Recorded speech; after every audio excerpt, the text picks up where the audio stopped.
आप लोग टाइम से लॉग इन हो गए होंगे। सॉरी बेटा, सुबह के टाइम जो है ना, इतनी ये ब्रेकफास्ट और कमिटमेंट्स होती है ना कि मैं मोबाइल बिल्कुल नहीं दे सकी। जी जी जी। चलें अब। तो खैर कुछ नहीं हो सकता, बिल्कुल जो है वो मैं अभी जैसे लॉग इन होने लगी ना, तो फ्राइडे वाली नोटिफिकेशन पे क्लिक किया तो मैंने कहा वो आज हमारी टाइमिंग तो 8:30 थी।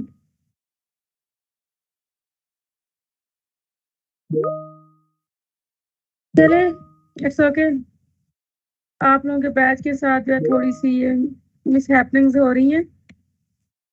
चलिए, स्मार्ट दैट्स वेरी गुड। जो बच्चा 8:30 पे ऑनलाइन हुआ होगा वो यकीनन अपनी अटेंडेंस जो है वो बड़े अच्छे तरीके से वो उसकी केयर कर रहा होगा। That's very good. चलिए स्टूडेंट्स, अब हम लोग स्टार्ट करते हैं अपना आज का जो है वो अपना टास्क। इंशाल्लाह आज हम लोगों ने यूनिट 7 और यूनिट 8 का जितना हम कर सके, ठीक है, हम लोग स्टार्ट करेंगे अपने नेक्स्ट।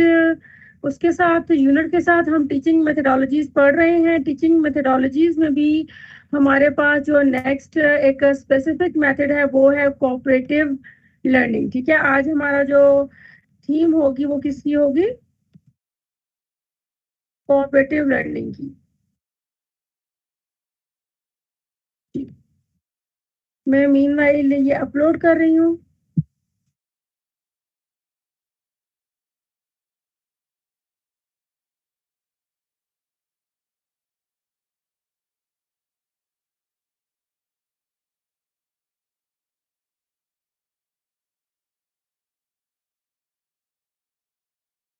साथ में मैं जो है वो स्क्रीन शेयर करती हूँ।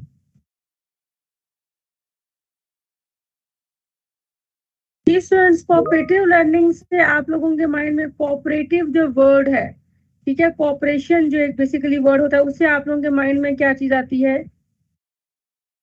What is cooperation?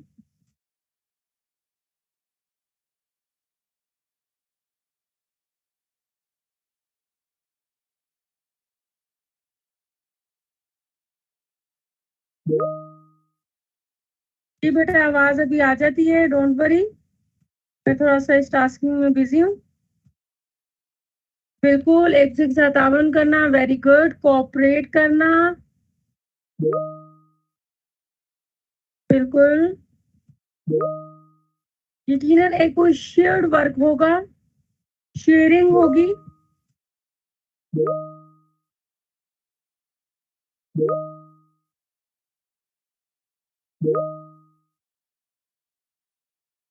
Competition is something different. Competition में तो फिर एक चीज ये ऑपोजिट नहीं चली जाएगी, एक काम हमने मिलजुल के शेयर करके करना है, दैट इज अनदर थिंग। और अगर हम लोग कंपटीशन कहेंगे, कंपटीशन में तो आपको पता है फिर क्या होता है, ये मुकाबला हो जाता है। Coordinated work, very good Mohammad Yasir.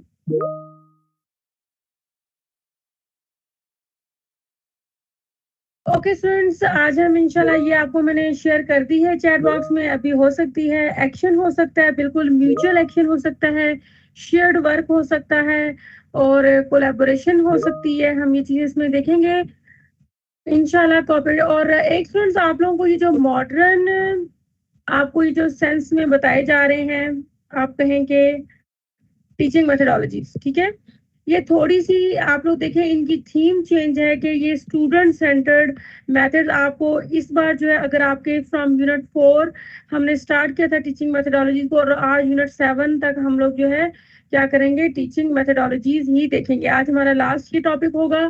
तो इसमें आप लोगों ने एक चीज नोट की होगी कि हमारे पास ये जो सारी जो थी, ये जो हमारे पास मेथड्स थे वो कौन से थे? स्टूडेंट सेंटर्ड थे।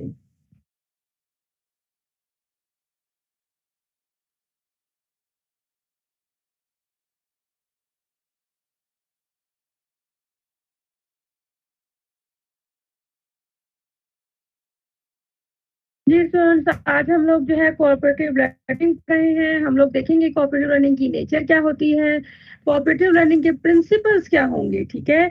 और हम जो डिफरेंट स्ट्रेटजीज देखेंगे जिसके थ्रू हम कोऑपरेटिव लर्निंग करवा सकेंगे, इसके स्ट्रक्चर और टेक्निक्स को देखेंगे, अफेक्टिव कोऑपरेटिव लर्निंग को हम देखेंगे, और हम जो एक्टिविटीज देखेंगे जिनसे जो है हम लोग स्पेसिफिकली अपना जो कंटेंट है वो इस सिनेरियो में कंडक्ट कर सकेंगे। हमने देखा कोऑपरेटिव लर्निंग जो एक एजुकेशनल अप्रोच है जिसमें क्या हो रहा है कि ग्रुप्स में वर्किंग टुगेदर, ठीक है, कोई भी टास्क हो सकता है, solve a problem, complete a task, create a product, कोई भी ऑब्जेक्टिव है लेकिन उसमें शेयर्ड वर्क होगा, एक जो है वो मिलजुल के काम होगा, ये इसकी बेसिक थीम है। उसमें अगर जो काम भी करें उसमें कोई इंडिविजुअल आपके ग्रेडिंग या फिर अप्रिसिएशन उसका कंसेप्ट नहीं होता। एक चीज अगर कामयाब हो रही है तो it credit goes to all, अगर नाकाम हो रही है तो क्रेडिट जो है वो ये पनिशमेंट गोज टू ऑल, ठीक है। कहने का मतलब है कि इसमें हम लोगों ने अपनी जो है वो अपनी इनपुट्स देनी है और म्यूचुअल वे में हमारा रिजल्ट जो है वो एवेलुएट होगा।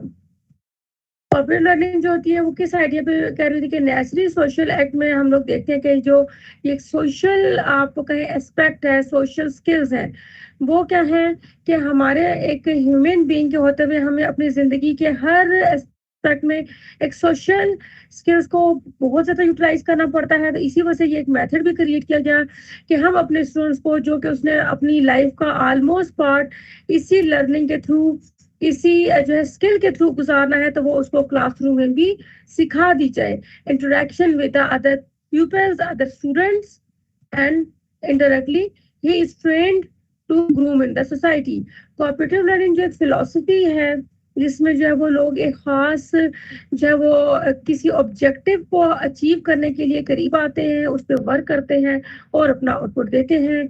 इसमें हमें जो है देखना है कि रिस्पेक्ट जो है वो बहुत इंपॉर्टेंट है, सेल्फ स्टीम, फिर जो है individual participation in the group वो भी बहुत मैटर करती है, और जो है वो there is a sharing of authority and acceptance of responsibility.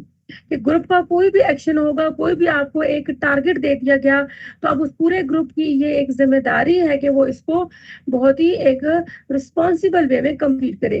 Theme क्या है कोऑपरेटिव लर्निंग की? consensus building through cooperation by the group members in contrast to competition among them। बिल्कुल वो जो भी कंपटीशन, ये बिल्कुल उसको ऑपोजिट है। अगर हम कॉपरेशन की बात करें तो कॉपरेशन में आपकी जो है वो एक शेयर टास्क होता है, तमाम ग्रुप की जो कामयाबी है वो एक इंडिविजुअल की कामयाबी होती है, and vice versa. Corporate running हम देखेंगे, इसमें हम लोग जो है कोशिश करते हैं कि स्मॉल इंस्ट्रक्शनल ग्रुप ना दें। डिस्कशन मेथड में आपने देखा था कि हम जरूरत के तहत पैनल ग्रुप्स भी बना रहे थे, फिर हम लोग उसमें डिफरेंट टाइप की ग्रुपिंग थी और थोड़ी सी वॉस्ट थी उसमें। हम ज्यादा मेंबर ग्रुप में क्योंकि डिस्कशन होती है, हम एज अ होल पूरी क्लास में जो है एक दो ग्रुप्स बना के इवन के ग्रुप बनाए बगैर भी डिस्कशन कर रहे होते हैं। लेकिन जब कोऑपरेटिव लर्निंग का इसका मतलब है कि something important has to achieve. तो अब इसके लिए जब एक स्पेसिफिक टास्क होगा तो फिर बहुत ज्यादा नंबर ऑफ स्टूडेंट्स हम कोशिश करेंगे कि ना हो, ग्रुप के जो पार्टिसिपेंट्स हैं वो इतने हो 4 to 5 ज्यादा से ज्यादा, ताकि देखिए जितना ज्यादा एक आप कहें कि ग्रुप होगा फिर उतनी इंटरेक्शन कोलैबोरेशन स्किल ज्यादा होनी चाहिए, उतनी इंडिविजुअल्स एक अपनी इंडिविजुअलिटी के साथ करीब आए हुए होते हैं, तो थोड़ी सी मैनेजमेंट मुश्किल हो जाती है। और हम लोगों के पास बकायदा कुछ रूल्स और टेक्निक्स होंगी जिनको जो है जिन पर बेस करते हुए हमारे जो स्टूडेंट्स हैं वो क्या करेंगे, कोऑपरेटिव लर्निंग के थ्रू पढ़ेंगे। स्टूडेंट्स जो है वो स्मॉल ग्रुप में जो है वो काम करेंगे ताकि उसमें अपनी एक तो उनकी जो वो रेपो बिल्डिंग वो अच्छी हो सके, फिर जो टास्क शेयरिंग है वो भी एक रीजनेबल और रिस्पॉन्सिबल हो सके। ये नहीं किसी को बहुत ही माइनर से टास्क आ रहे हैं फिर वो इंटरेस्टिंग नहीं रहते। तो जो है वो क्या होता है कि स्मॉल ग्रुप में एक जो है बहुत ही आपने अपना इनपुट फुल अपनी स्किल्स और कैलिबर देना होता है, और जो है each member of the team is responsible for learning, ठीक है। और जो टीम के मेंबर को टास्क असाइन है वो उसके लिए रिस्पॉन्सिबल है, क्योंकि जब ओवरऑल प्रेजेंटेशन होगी उस ग्रुप की तो उसमें ये नहीं देखा जाएगा किसने क्या काम किया, कितना काम किया, सही या गलत किया। अगर एक मेंबर थोड़ा सा वीक है, थोड़ा सा स्लो है, तो अदर मेंबर्स जो है have the collaboration with him कि उसको जो है ना मोटिवेट करें, उसको जो है ना गाइड करें, फैसिलिटेट करें और उसको जो है अप टू स्टैंडर्ड लेके आए। कोई भी लेसन है based on the learner oriented approach to teaching and within the overall democratic environment. इसकी भी थीम वही है कि एक डेमोक्रेटिक किस्म का जो है वो हमारे पास एनवायरनमेंट बनेगा, और ये भी स्टूडेंट या लर्नर ओरिएंटेड अप्रोच है। इसमें जो है जो कोऑपरेटिव जो है बिहेवियर होगा, कोलैबोरेशन इन्वॉल्व होगी, और जो है वो हम लोग देखेंगे प्रोजेक्ट बेस्ड लर्निंग हम इसमें इंक्लूड करेंगे। तो ऑपरेटिव लर्निंग ये देखें, ये जो एक सक्सेस है वो एक पूरे ग्रुप की सक्सेस है, ये किसी इंडिविजुअल से बिलोंग नहीं करते। अब हमने दो वर्ड्स यूज किए हैं कि collaboration and cooperation, both are required in the cooperative learning. What is the meaning of these things? ये दो टर्म्स हैं। कोलैबोरेशन का एक फिलॉसफी है जिसमें हमारी पर्सनल स्किल्स, आप कहें आप इमोशनल डोमेन जो है वो, उसमें कोऑपरेटिवनेस होना चाहिए, ठीक है। और इसमें कोई खास जो है वो इतना हम कहेंगे जरूरी नहीं होता कि एक कोई टारगेट, कोई ऑब्जेक्टिव पीछे हो जिसकी वजह से हम इंटरेक्शन कर रहे हैं, ठीक है।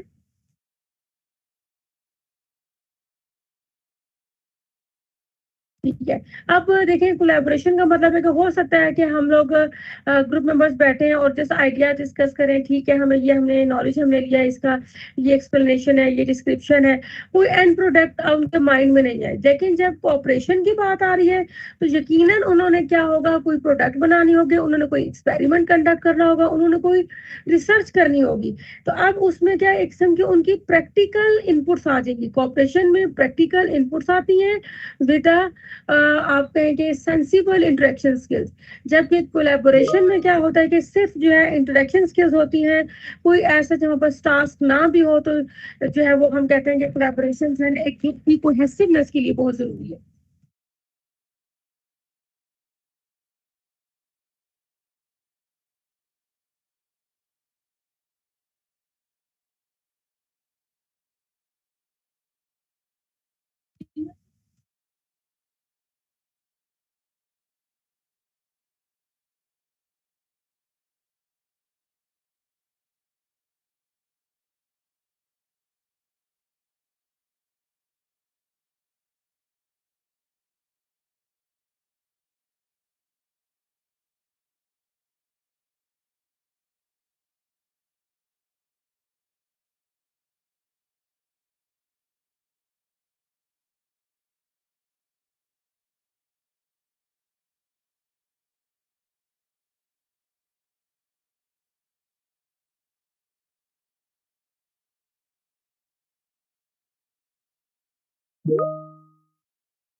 जी सर। लास्ट का जो है वो एक डिस्क्रिप्टिव है, एक उसने डेफिनेशन दी है कि कोऑपरेटिव लर्निंग को जो है एक फॉर्मल डेफिनेशन आप लोगों के पास आ रही है कि based on the idea that learning is naturally social act in which participants talk among themselves, it is through the talk that learning. ठीक है, इसमें क्या है, शेयरिंग है, एक जो है वो कम्युनिकेशन है, और वो क्या है, शेयर्ड कम्युनिकेशन है। Learning is naturally a social act, ठीक है। अब इसमें देखें, तमाम regardless of the differences of the individual, वो कोई भी इंडिविजुअल हो सकता है, उसके डिफरेंस से कोई भी हो सकता है, पर्सनैलिटी, और जो है वो आप कहें कि फिजिकल डोमेन में, साइकोलॉजिकल डोमेन में, इमोशनल डोमेन में। लेकिन हमने ये तमाम डिफरेंसेस स्किल करके जो है वो अपना एक जो टारगेट हमने बनाया होता है, जो ऑब्जेक्टिव रखा होता है, हम उसको अचीव कर रहे होते हैं।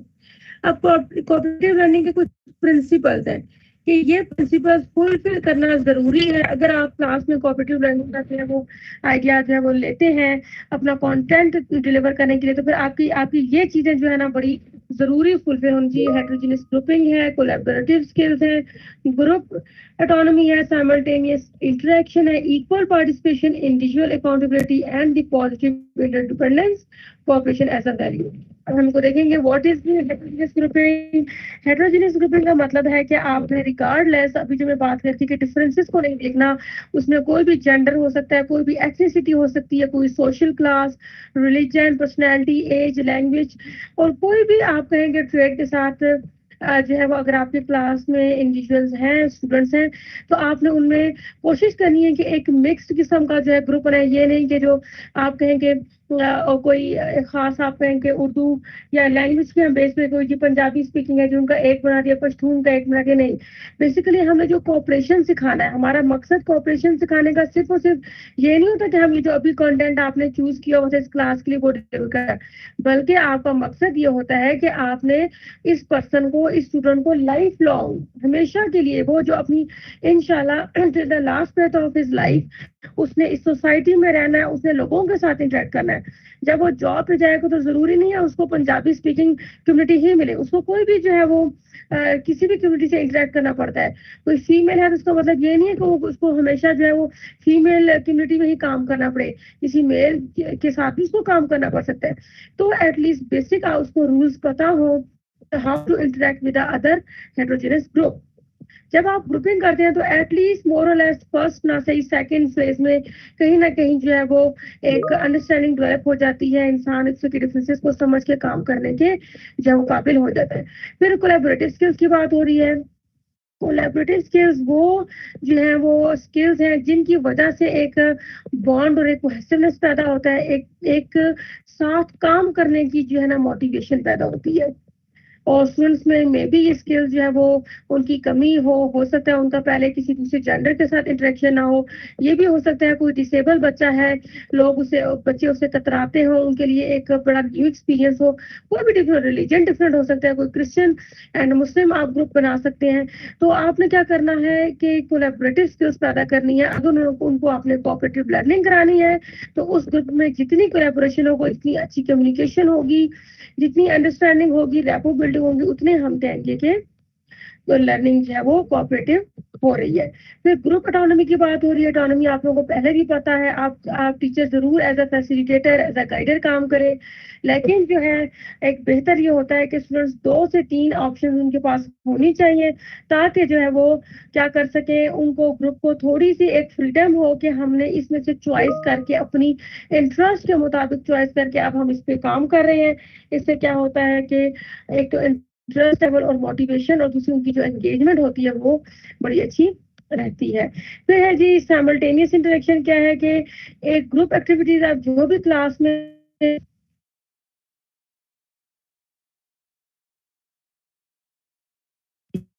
आपने ग्रुप एक्टिविटीज का आपने मकसद देखा हुआ क्या है कि आप जो है ना, एक तो आपका टाइम सेविंग होता है, दूसरा आपका ये होता है कि आप ज्यादा से ज्यादा जो है ना कंटेंट जो है ना वो कवर कर सके। जब एक लेक्चर मेथड चल रहा होता है, ठीक है, उसमें भी आप इन्वॉल्व रखते हैं क्लास को, क्वेश्चन आंसर, कोई डिस्क्रिप्शन पूछती है, कुछ पूछे, लेकिन आपका जो इंटरेक्शन है वो 1 to 1 होता है, ठीक है। जबकि ग्रुप एक्टिविटीज में क्या होता है कि आप जब एक 40 की क्लास है, आपने उसको जो है ना 8 ग्रुप्स में या 7 ग्रुप्स में उसको कर लिया, 10 ग्रुप जितने आपने ग्रुप 4 to 5 मेंबर्स रखने हैं, तो अब बेसिकली जब वो एक बच्चे जब आपने कोई टास्क उनको उनको दिया, उसको उन्होंने वर्क करना है, और जब वो एक बच्चा बोल रहा होगा तो बेसिकली वो 5 बच्चों की रिप्रेजेंटेशन कर रहा होगा, वो पूरा ग्रुप सेटिस्फाइड होगा कि हम पांचों ने पार्टिसिपेट किया, हम पांचों की एवेल्युएशन हो गई है। इसमें आप देखिए, अगर आप 40 स्टूडेंट्स को इंडिविजुअली यह मौका दे इंटरेक्शन का, तो मेरे ख्याल से 40 मिनट का सेशन क्या 140 मिनट्स भी कम होते हैं। तो जो ग्रुपिंग होती है वो आपकी टाइम सेविंग, मोटिवेशन मेकिंग और इन चीजों में बड़ा रोल प्ले करती है। Equal participation is very important. कल भी बात हुई थी कि चाहे वो डिस्कशन मेथड हो, चाहे वो कोऑपरेटिव लर्निंग हो, जो मेंबर्स आपने ग्रुप के बना दिए तो कोशिश करें उसमें जस्टिफाइड डिस्ट्रीब्यूशन ऑफ वर्क हो। ये ना हो कि ठीक है एक ग्रुप लीडर बन सकता है जो कि काम एक जो है वो कलेक्ट कर रहा है, उसको मैनेज कर रहा है, बट अगर आज जो है वो मेंबर ए जो है लीडिंग जो है वो रिस्पॉन्सिबिलिटीज पे कर रहा है, तो दूसरे दिन जो उस ग्रुप का जो बी मेंबर है वो लीडिंग रिस्पॉन्सिबिलिटीज पे करेगा। कहने का मतलब है कि तमाम जो ये रोल्स हैं वो शिफ्ट होने चाहिए, ताकि आपका जो ग्रुप है वो इक्वली ट्रेन हो। एक टाइम आए कि जिसको आप कहें वो लीडिंग रोल प्ले कर रहा हो, जिसको आप कहें वो प्रैक्टिकल रोल प्ले कर रहा है, जिसको समराइज करने पे वो ये चीज कर रहा हो। या आपने ऐसा ऐसा उनके अंदर हैबिट और एटीट्यूड डेवलप करना है। तो इंडिविजुअल अकाउंटेबिलिटी हमने शुरू में बात की कि हम जो देखते हैं कोऑपरेटिव लर्निंग खास तौर पे ये जो है ना एक पूरे ग्रुप की जो है ना वो एवेल्यूएशन होती है, लेकिन बीइंग अ टीचर आपको पता होना चाहिए कि आपका जो एक इस ग्रुप का इंडिविजुअल पार्टिसिपेंट है उसकी अकाउंटेबिलिटी, उसकी जो आप कहें असेसमेंट है वो क्या है, वो कितना उसकी क्वांटिटी और क्वालिटी ऑफ पार्टिसिपेशन क्या है, ताकि जो आप उस लिहाज से उसको ग्रूम कर सकें। फिर पॉजिटिव इंटरडिपेंडेंस है कि पॉजिटिव इंटरडिपेंडेंस बहुत जरूरी है कि जब हम एक ग्रुप में कोई भी टास्क थ्रो करते हैं तो उन लोगों को पता होता है कि ये जब वो मजीद फर्दर टास्क में डिवाइड होता है और वो टास्क डिवाइड हो जाते हैं 5 पार्टिसिपेंट में, तो उनको पता है कि मैं ये टास्क करूंगा और फिर दूसरा टास्क मिलेगा तो एक तीसरी चीज बनेगी। पॉजिटिवली इंटरेक्ट कर रहे होते हैं, इंटरडिपेंड कर रहे होते हैं। और ये फीलिंग जितनी ज्यादा ग्रुप्स में होती है, ग्रुप के दरमियान में होती है मेंबर्स में, उतना ही ज्यादा एक जो है ना आपके प्लेजेंट इन्वायरमेंट में वो बात जो है कंप्लीट हो रहा होता है और जो हमें अच्छी आउटपुट आ रही होती है। कॉपरेशन एज अ वैल्यू, ये कॉपरेशन को आप एक एथिकल वैल्यू, एक जो है इमोशनल स्टेट, एक स्किल के तौर पे जो है ना इनको क्या करेंगे, इम्पार्ट करेंगे। मुझे लगता है कॉपरेशन एक जो है ठीक है एक टर्म है, लेकिन इस कोऑपरेटिव लर्निंग की पूरी बेस है, पूरी फिलॉसफी है, थीम है। जब ये एक कोऑपरेशन वाली स्किल, कोऑपरेटिव स्किल्स जो है वो उनके अंदर ग्रुप के मेंबर्स में मौजूद होंगी, तब हम कहेंगे कि एक स्मूथ वे में आपका जो है ना जो है वो वर्किंग जाएगी। इसमें हम देखेंगे, इसमें feelings all all for one, one for all, ठीक है, they are responsible for everything, ठीक है, पॉजिटिव इंटरडिपेंडेंस उसमें होगी। और जो है वो क्या होगा, एम्पैथी होगी एक दूसरे के लिए, अगर कोई लैग कर है किसी चीज में तो उसको जो है आगे अपने साथ लेके चलने की मोटिवेशन होगी। और जो है ओवरऑल हम उनको जो है एक बेहतरीन सा कोऑपरेटिव इन्वायरमेंट दे रहे होंगे। अब हमने स्ट्रैटेजीज देखनी है जो कि कोऑपरेटिव लर्निंग के लिए इसमें यूज होंगी। हम ये पहले भी पढ़ चुके हैं, जैसे जिग्सा था, आपको कहा कि जिग्सा जो एक पजल होता है वो तभी कंप्लीट होता है जब उसके सारे पार्ट्स दुरुस्त जगह पर प्लेस किए जाए। इसी तरह जब हमने ग्रुप में जो कोई टास्क देना है तो इस तरह सेट करना है कि जब उन सब की जो है वो वर्किंग मिलेगी तो एक आउटपुट आएगी। फिर थिंक फिर शेयर है, आपको बता दिया, इसमें ये चीज बीट हो रही है अगर आप लोग सोच देखें तो। इसमें दो बच्चे होते हैं, आपने कोई एक स्टेटमेंट, कोई एक इशू दे दिया, उन दोनों ने आइडियाज डिस्कस किए और फिर एक बेहतर आइडिया प्रेजेंट कर दिया। थ्री स्टेप इंटरव्यू में देखा था कि इसमें हमारे पास कि एक पेयर होगा इंडिविजुअल का, ठीक है, इसी तरह हम डिफरेंट पेयर्स बना दो दो बन के बनाते रहेंगे। और उसमें क्या होगा, पहले एक बार बच्चा बात पूछेगा, उसका जवाब होगा, जैसे कि अगर हम कहें कि हमने कोई मर्चेंट और कस्टमर का आपने कोई जो है ना रोल प्लेइंग करवा रहे हैं, तो पहले एक जो है मर्चेंट बनेगा, दूसरा कस्टमर बनेगा। अब उनको समझ आ गई उन्होंने कैसे कम्युनिकेट करना, फिर हम ये रोल स्विच कर देंगे जो है। अब जो समझो स्विचिंग की समझ आ गई आपको, अब क्या होगी, दोनों चीजों का एक्सपोजर दोनों बच्चों को हो गया। इसी तरह अगर कोई जो है वो फिर जो ओवरऑल जो हम इस तरह की पेयर्स में लेके चल रहे होते हैं तो तमाम डाइट्स जो ये तमाम पेयर्स होते हैं वो आपस में लिंक कर सकते हैं। अगर आपका टास्क ऐसा है कि जिसमें आपने क्या क्या है, कोई टाइप्स है, कोई काइंड्स है, इस तरह डिस्ट्रीब्यूट किया, तो पहला एक पेयर अपना जो है वो आउटपुट देगा, फिर दूसरा पेयर देगा, वो मिलते मिलाते आपकी एक पूरी चीज बन जाएगी। फिर राउंड रॉबिन है, राउंड रॉबिन में क्या होता है कि स्टूडेंट्स ब्रेनस्टॉर्म करते हैं कि किसी भी चीज के बारे में उनके अपने आइडियाज क्या हैं, ठीक है, कि English presented ideas but do not elaborate, इसमें एक्सप्लेनेशन नहीं होती, एवेल्युएशन नहीं होती। ये कौन सी फेज है, अगर आप देखें तो ये हमारे पास एप्लीकेशन जो ब्लूम्स टैक्सोनॉमी में एनालिसिस फेज है कि आपके पास रिमेम्बरिंग, रिकॉलिंग, एप्लीकेशन, ये तमाम फेजेस गुजर चुकी हैं। अब in further in basic ideas की जरूरत नहीं है। आपने टॉपिक थ्रो किया और उस पर उनके अपने आइडियाज सिंथेसिस क्रिएशन लेवल तक के डिमांड किए। 3 मिनट्स रिव्यू है, इसमें तीन जो है वो team member 3 minutes review that what has been said, थोड़ा सा होता है okay students you have a 2 minutes for आपके comprehension and then I will take the quiz और ओरल प्रेजेंटेशन, दिस और दैट। इस तरह आप कुछ भी कह सकते हैं। थोड़ी सी रिवीजन के बाद जो कंटेंट पढ़ चुका होते हैं, जो डिस्कशन हो चुकी थी, उस पर आउटपुट देनी होती है। फिर नंबर हेड है, नंबर हेड हमारे पास क्या है कि जो है वो बिल्कुल ये भी मैं आप लोगों को बता चुकी हूँ कि कोई भी आपने ग्रुप बनाया, एबीसी किया, जब टीचर ने क्वेश्चन थ्रो किया तो वो 5 ग्रुप्स का जो पार्टिसिपेंट ए था वो एक ही क्वेश्चन को आंसर करेंगे। सिमिलरली बी सी डी, अब टीचर ने बेसिकली 5 क्वेश्चन ही तैयार करने हैं उस थीम के, और उन पांचों ग्रुप के जब उसने थ्रो कर दिया तो आपके 25-30 स्टूडेंट्स जो है वो एंगेज हो गए उसके आंसर देने में। फिर बस ग्रुप है, बस ग्रुप में क्या है, इसमें 4 to 6 स्टूडेंट्स हो सकते हैं, और इसमें ये भी हो सकता है कि बस ग्रुप में थोड़ा सा आप बस का क्या मतलब बजिंग भिनभिनाहट, ये बहुत ये थोड़ा फ्लेक्सिबल ग्रुप है। इसमें कोई भी अपना जो है वो इनपुट दे सकता है, अपने हैंड रेस करके, डेस्क नॉक करके, या कुछ भी एक आप सिग्नल रखें। उसके बाद अगर उसका आंसर जरूरी नहीं है कि उस ग्रुप का वही मेंबर दे, बल्कि थोड़ा सा ऑटोनमस बिहेवियर होता है। टैकिंग चिप्स होते हैं, इसमें क्या होता है कि इसमें स्टूडेंट्स ने कम्युनिकेशन करनी होती है, और स्पेशली आपने जो आपके थोड़े से रिजर्व और शाय स्टूडेंट्स होते हैं ग्रुप्स में, ठीक है, तो उस उनको आप लोगों ने क्या करना होता है, उनको लाजमी फ्रंट लाइन पे लाना होता है, उनको ऐसी टास्किंग देनी होती है कि वो जो है उनको लीडिंग या प्रेजेंटेशन रोल दे दे, कि उसकी पूरा ग्रुप का टास्क है यही, जो पार्टिसिपेंट सी जो है प्रेजेंट करेगा। इस तरह उनकी जो है कॉन्फिडेंस एंड स्किल्स इंप्रूव की जाती है। क्रिटिकल डिबेट भी हो सकती है, अगर हमने किसी को किसी कंटेंट को जो है ना क्रिटिकली देखना है, उसके प्रोस कॉन्स, बेनिफिट्स, लिमिटेशंस, फिर उसकी टाइप्स में, और हर तरह का उसको हमने उसकी क्रिटिकल हमने एस्पेक्ट्स देखने हैं, तो हम क्या करेंगे, हम उस इश्यू को थ्रो करेंगे, और स्टूडेंट्स को जो है ना क्या कहेंगे, एक उसके फेवर में बोल रहा है लॉजिक के साथ, दूसरा उसके अगेंस्ट बोल रहा है लॉजिक के साथ। इस तरह वो जो टॉपिक है बड़ी ही क्लैरिटी के साथ जो है ना वो प्रेजेंट हो रहा होता है। फिर राइट अराउंड है कि स्टूडेंट्स को हम कंक्लूजन करने का कह रहे होते हैं, कि आप अपना शेयर करेंगे what you learn from today's activity, today's task. इस तरह हमें उनके आउटपुट का पता चल जाता है। फिर हमारे पास है कोऑपरेटिव लर्निंग टेक्निक्स। जी students, any problem in the principles and strategies? Jigsaw हमने कई बार जो है वो एक्सप्लेन किया है, ठीक है हुमैरा।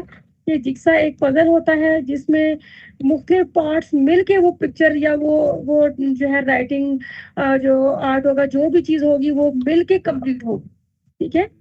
तो इसी तरह आपने ग्रुप में ऐसा टास्क वो करना है कि हर पार्टिसिपेंट जब अपना इनपुट देगा तो ओवरऑल उस ग्रुप की आउटपुट बनेगी।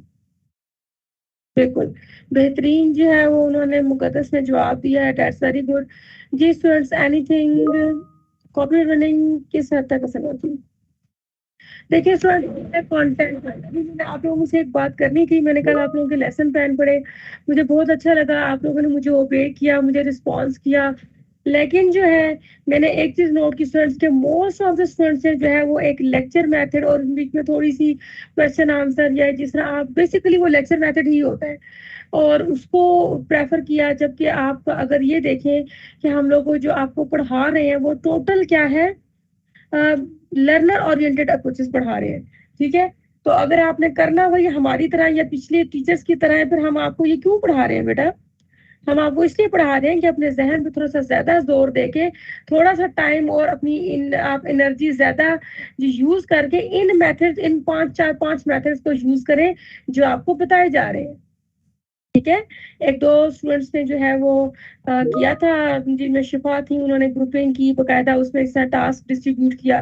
That is the lesson planning, ठीक है, जिसमें आपने बेसिकली प्रेजेंटेशन पे आप जो मेन बॉडी, ठीक है, कंटेंट बच्चों ने बहुत अच्छा बताया, आप लोगों ने एक लेक्चर मेथड को बहुत बेहतरीन तरीके से प्रेजेंट किया।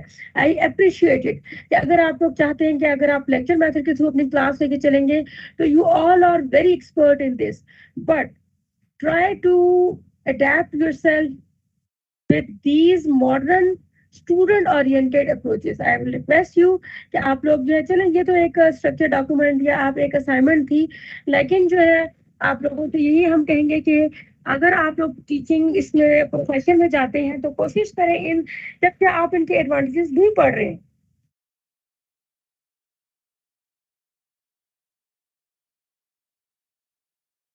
जी बेटा, मुझे अक्सर ये आपका क्वेश्चन पूरा नजर नहीं आ रहा। ओके जी।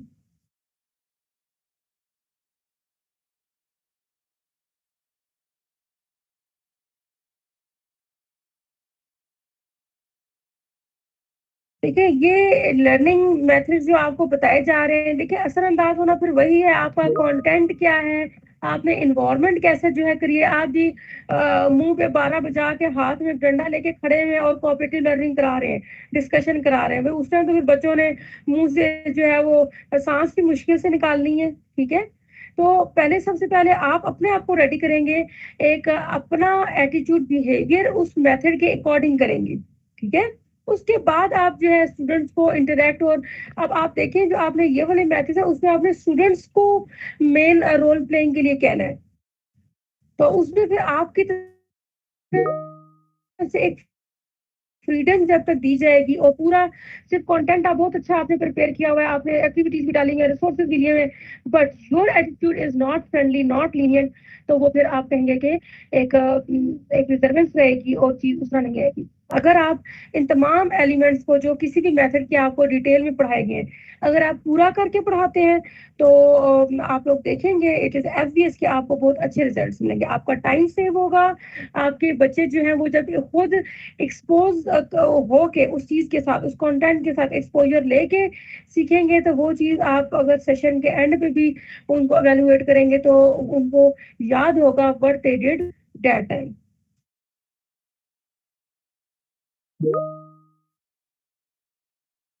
जी, अच्छा आपका क्वेश्चन है कि कंपटीशन, बेटे हेटेरोजेनियस का मतलब क्या था?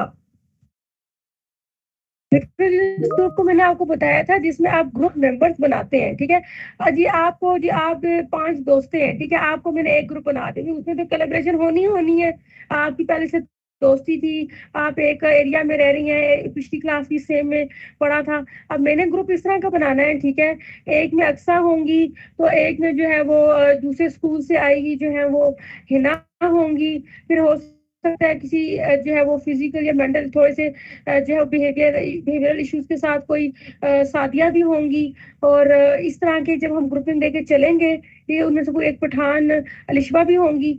तो हेटेरोजीनियस का मतलब है कि ट्रेड्स वाइज, क्वालिटीज वाइज आप डिफरेंस जो है ना वो रखते हैं, ताकि आप इनमें कोऑपरेशन पैदा करें।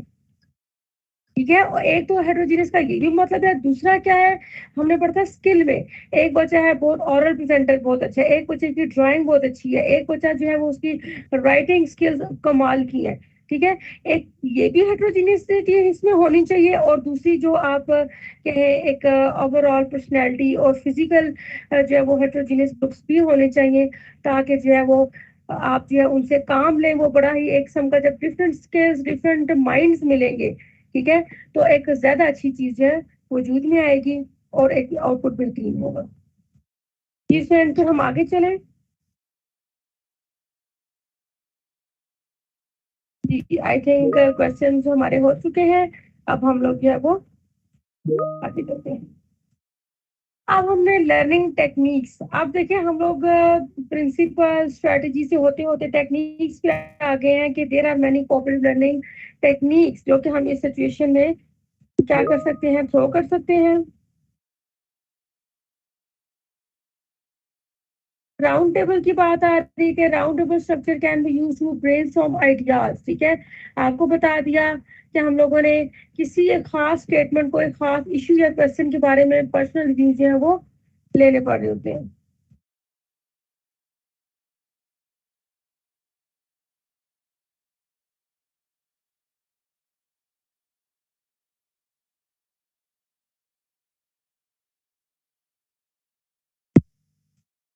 फिर है कि फैकल्टी पॉजिस क्वेश्चन भी हो सकते हैं, क्वेश्चन ऐसे भी हो सकते हैं बेटा कि वो टीचर की तरफ से बनाए गए हों और थ्रो किए गए हों, और एक पेपर पेन एक ग्रुप के पास जो है वो मौजूद होगा, जिसमें फिर अपने रिस्पॉन्सेज लिखेंगे और फिर उसको पढ़ के सुनाएंगे। इसी तरह जो है वो पेपर पास होता जाएगा। ये राउंड टेबल स्ट्रेटजी की बात हो रही है कि वो पेपर पास होगा, अब नेक्स्ट पर्सन उस पे अपना जो है रिस्पॉन्स लिखेगा। इस तरह करते करते जो है ना वो तमाम जो है वो ग्रुप जो है ना उस पर उस चीज के बारे में अपनी जो है वो राय दे देंगे। 1 मिनट पेपर में क्या है कि जो कंटेंट या जो हमारा टास्क था, जो एक्टिविटी थी, उसमें जो सबसे आपके उसका आपके इम्पोर्टेंट पॉइंट, कोई उसकी जो आपके मेन थीम जो थी, उस पूरी डिस्कशन की, उस पूरी कोऑपरेटिव लर्निंग की, वो आपने लिखनी है, ताकि उसको पता चले कि what they are going to achieve. Focus method में क्या होगा, ये भी एक ब्रेनस्टॉर्मिंग टेक्निक इसमें यूज हो रही है। इसमें किसी भी आइडिया, किसी भी कंसेप्ट के बारे में जो है वो क्या किया जाएगा, कोई अपनी इनपुट दी जाएगी और स्टूडेंट्स को जो है ना वो कहा जाएगा कि डिस्क्राइब दिस, एक्सप्लेन दिस और टेल अबाउट दिस, इस तरह के क्वेश्चन करके उनकी जो आपने फोकस, उनकी अटेंशन को जो है ना क्या किया जाएगा, टारगेट किया जाएगा ताकि स्टूडेंट आपके साथ इन्वॉल्व रहे। स्ट्रक्चर प्रॉब्लम सॉल्विंग क्या होती है, जिसमें आप डिफरेंट स्टेप्स के थ्रू, ठीक है, और cooperative learning plus different activities से आप कोई प्रॉब्लम जो वो सॉल्व करते हैं। और एक बार स्टूडेंट्स, लाजमी नहीं है कि आप लोग जो है कि अपने एक सेशन के लिए सिर्फ और सिर्फ जो है वो एक टीचिंग मेथड रखें। आप देखें कोई ऐसा टॉपिक हो सकता है कि जिसमें आपने डिस्कशन प्लस एक्टिविटी मेथड देख लिया, इंक्वायरी प्लस कोऑपरेशन देख लिया, दोनों मेथड यूज कर लिए, क्योंकि वो आपने कंटेंट में अगर तो उसके लिए दो मेथड्स की जरूरत पड़ रही है, दो टाइप की एक्टिविटीज की जरूरत पड़ रही है, तो यू कैन प्लान ये लेसन प्लान आपका अपना होता है। इसमें आपने अपने इंटरेस्ट, अपने ईज, अपनी स्किल्स के मुताबिक बनाया होता है। तो जिस तरह आप इजी रहे और आपको लगता है कि आप बेहतरीन तरीके से अपनी क्लास को लेके चल सकते हैं, you are free to make that lesson plan. Have the participants raise or select a problem for them to consider और discuss task as a group, और फिर discussion होती है group wise। और पेड एनोटेशंस क्या होंगे, इसमें स्टूडेंट्स को जो है ना कोई भी लिटरेरी वर्क, कोई भी जर्नल, कोई आर्टिकल, कोई जो है वो दे दिया जाएगा और फिर डिफरेंट व्यूज जो है वो लिए जाएंगे। रिफ्लेक्शन में उनकी एवेल्युएशन जो है वो की जाएगी और इस तरह हमें जो है ना मल्टीपल किस्म के आइडियाज मिलेंगे। स्ट्रक्चर लर्निंग में क्या होता है, ग्रुप रोल होता है और जब कोई भी ग्रुप आप इसमें काम करेगा, ठीक है, तो उनके रोल्स डिफाइन होंगे, उनको पता होंगे what they are suppose to do. और कोशिश करेंगे जो ग्रुप रोल्स है, जो अभी पहले बात होगी कि लीडिंग क्वालिटी, ठीक है, फिर जो असेसमेंट प्रेजेंटेशन है, जो भी चीजें हैं वो पर पर्सन आप वीक में चेंज करते रहें ताकि आपका पूरा ग्रुप हर किस्म की रिस्पॉन्सिबिलिटी के काबिल जो है वो हो जाएगा।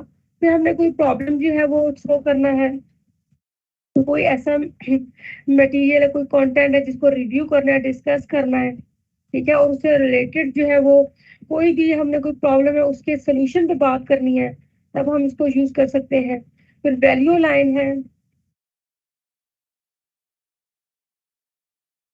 अब देखें, जब हेट्रोजीनियस ग्रुप्स बने हुए होते हैं, ठीक है, और मतलब same minded persons are not there, there are a different individuals in this group. जब एक ही चीज आप पूछेंगे, ठीक है, तो उसके बारे में हर एक का अपना व्यू होगा, अपना पॉइंट ऑफ व्यू होगा। और ये जो कोऑपरेटिव लर्निंग है, ये इस सेंस में फिर हमें, और जितने इनोवेटिव किस्म के माइंड होते हैं उतनी ज्यादा एक वैरायटी आती है सॉल्यूशंस में। टीम एक्सपेक्टेशंस की बात हो रही है कि आपने जो देखना है कि ग्रुप में बेशक टास्क हो किया है, लेकिन हर ग्रुप में जो पार्टिसिपेंट्स की जो इंडिविजुअल क्वांटिटी और क्वालिटी पार्टिसिपेशन है उसको भी थोड़ा सा मेक श्योर करना है, ताकि जो है पता चल सके कि हर बंदा कितनी रिस्पॉन्सिबिलिटी के साथ जो है ना अपना रोल प्ले कर रहा है।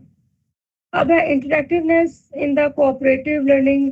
हम देखेंगे प्री एंड पोस्ट टेस्ट है ये। हम जो इंटरेक्शन है वो इसमें कैसे बढ़ा सकते हैं। आप क्या करें, अपना सेशन होने से पहले कोई जो है वो क्विज ले लें, ठीक है, आपको पता चलेगा कि फिलहाल इस टाइम इन स्टूडेंट्स की, इन ग्रुप्स की इसके बारे में कितना नॉलेज है। फिर आपने जो है वो लर्निंग करवाई, एक्टिविटीज करवाई, डिस्कशन करवाई, जब उसके बाद आपने जब एक फाइनल स्टेज पे जब वो आपने कंडक्ट करवाया और जो उस टाइम जो एक जो इवन के वर्बल और रिटन कोई भी आप देख सकते हैं, आपको पता चलेगा कि उनको कितनी क्लैरिटी हुई है, आया कि ये आपका मेथड जो है सक्सेसफुल है या नहीं। अटेंशन स्पैन ब्रेक, ठीक है, कोशिश करें कि हर 10 से 15-20 मिनट के बाद एक ऐसा जो है क्वेश्चन, ऐसी एक्टिविटी थ्रो की जाए कि जिससे तमाम जो स्टूडेंट्स का फोकस है ना वो रीफोकस हो जाए, वो अटेंटिवनेस उनकी जो है वो इनहेंस हो जाए, और उसे समराइज करवा सकते हैं, कोई रिजल्ट्स पूछ सकते हैं। फिर चेकिंग लर्न एंड अंडरस्टैंडिंग, ठीक है, हम लोगों ने जरूर देखना है ये जो असेसमेंट या फीडबैक आप कहें, आपने असेसमेंट करनी है कि आया कि आपकी जो स्टूडेंट्स हैं वो किस फेज में है, आपकी उनकी जो अंडरस्टैंडिंग लेवल क्या है। थिंक पेयर शेयर है, फिर वो ये कोऑपरेटिव लर्निंग टेक्निक है जिसमें दो जो इंडिविजुअल्स कैसे जो है ना वो आपस में कोऑपरेट करके जो है वो काम करते हैं। और हम लोग जो पता है कि आपको उसकी असेसमेंट साथ साथ कर रहे हैं ताकि हम देखें कि हमारा ये मेथड सक्सेसफुल है या नहीं। और जो मटेरियल रेलिवेंट होना चाहिए, आपका जो भी कंटेंट है उसकी जो आप एक्टिविटीज थ्रो कर रहे होंगे वो उसके अकॉर्डिंग ही होनी चाहिए, उन्हीं कंसेप्ट को ज्यादा क्लियर रख रही हो। फिर चेंजिंग पीपल्स माइंड, बात क्या होता है कि जो स्टूडेंट्स बच्चे अपनी बड़ी स्ट्रिक्ट एटीट्यूड के साथ आते हैं, कोई पश्तून है, कोई पंजाबी है, कोई सराइकी है, तो उनकी बड़ी अपनी वैल्यूज होती है, उन्होंने जिंदगी गुजारी होती है। तो अगर आपको लगता है कि एक नेशनलिज्म, एक आपने जो है वो एक हसीनेस एज ए नेशन पैदा करनी है, ठीक है, उनके अंदर जो है एक बॉन्ड क्रिएट करना है, तो फिर उनके कुछ पुराने एटीट्यूड वो कि स्टबर्न सख्त किस्म के होंगे, उनको चेंज करना है, और ये स्टेप बाय स्टेप, ठीक है, और बड़े गैर महसूस तरीके से आपने ये चीजें करनी है ताकि जो वो एक पेस पर आ जाए, जो कि एक स्टैंडर्ड पेस होना चाहिए। डिस्कशन क्वेश्चन जो है वो बड़े अच्छे तरीके से टीचर को प्रिपेयर करके आने चाहिए, ताकि जो है वो उनको थ्रो करती रहे ऑन एंड ऑफ, और ताकि जो आपकी वो जो डिस्कशन है वो जो आपका जो सेशन है वो डिरेल ना हो। ग्रुप एक्टिविटीज है, स्मॉल ग्रुप एक्टिविटीज जो है वो बेहतर रहती हैं डिस्कशन से भी, क्योंकि जब एक्टिविटी में एक प्रैक्टिकल एक्सपोजर आता है तो चीजें ज्यादा क्लियर होती हैं। फिर समराइजिंग और एवेलुएटिंग कंसेप्ट आ जाता है कि हमने सेशन के एंड पे लाजमी जो है एवेलुएशन करें, ताकि वो चीज़ जो है ना दोबारा से रिकॉल हो जाए। और बेटर लर्निंग जो है इसमें क्या है कि एक चेकलिस्ट इसकी है, इसकी बोवेन एंड जैक्सन की आप लोग देख सकते हैं कि कैसे जो है आप अपने स्टूडेंट्स को जो है ना वो बेहतरीन तरीके से ग्रुपिंग में इंडल्ज करके उनसे वर्क ले सकते हैं। अब हम देखेंगे कि overall advantages of cooperative learning क्या है हमारे पास। स्टूडेंट्स इन्वॉल्वमेंट इंक्रीज होगी, उनकी टॉलरेंस फॉर द डाइवर्स, जो सबसे मेन आपके इसकी जो है वो कोर फाइंडिंग्स या कोर हम एडवांटेज कहते हैं वो टॉलरेंस है, कि दूसरे इंडिविजुअल्स को बर्दाश्त करना। देखिए, अगर आपको एक शेयर टास्क है तो जब तक आप एक पेज पे रैपो बना के काम नहीं करेंगे तो आप कभी भी एक आउटपुट नहीं देंगे, आपने इसको ग्रेड्स के साथ मुंसलिक कर दिया है, ठीक है। तो आप उन स्टूडेंट्स की जो कि अगर शुरू में विलिंग नहीं होंगे, नहीं नहीं मैंने तो इस पठान के साथ काम ही नहीं करा, नहीं नहीं ये तो लड़का है, मैंने तो उसके साथ काम ही नहीं करना, दे सेट, इस तरह की जो है वो जो इश्यूज होते हैं वो ऐसा ऐसा जब आप उनको ग्रेडिंग के साथ टच कर देंगे तो फिर क्या होगा कि उनको एक स्टैंडर्ड रेपो बनानी पड़ेगी। और इस हद तक कि अगर हमने एक काम करना है तो हम एक पेज पे आके एक दूसरी बात सुन के काम करें। तो ये जो टॉलरेंस फॉर डाइवर्सिटी, हमारी जिंदगियों में इस चीज की बड़ी कमी होती है, टॉलरेंस की।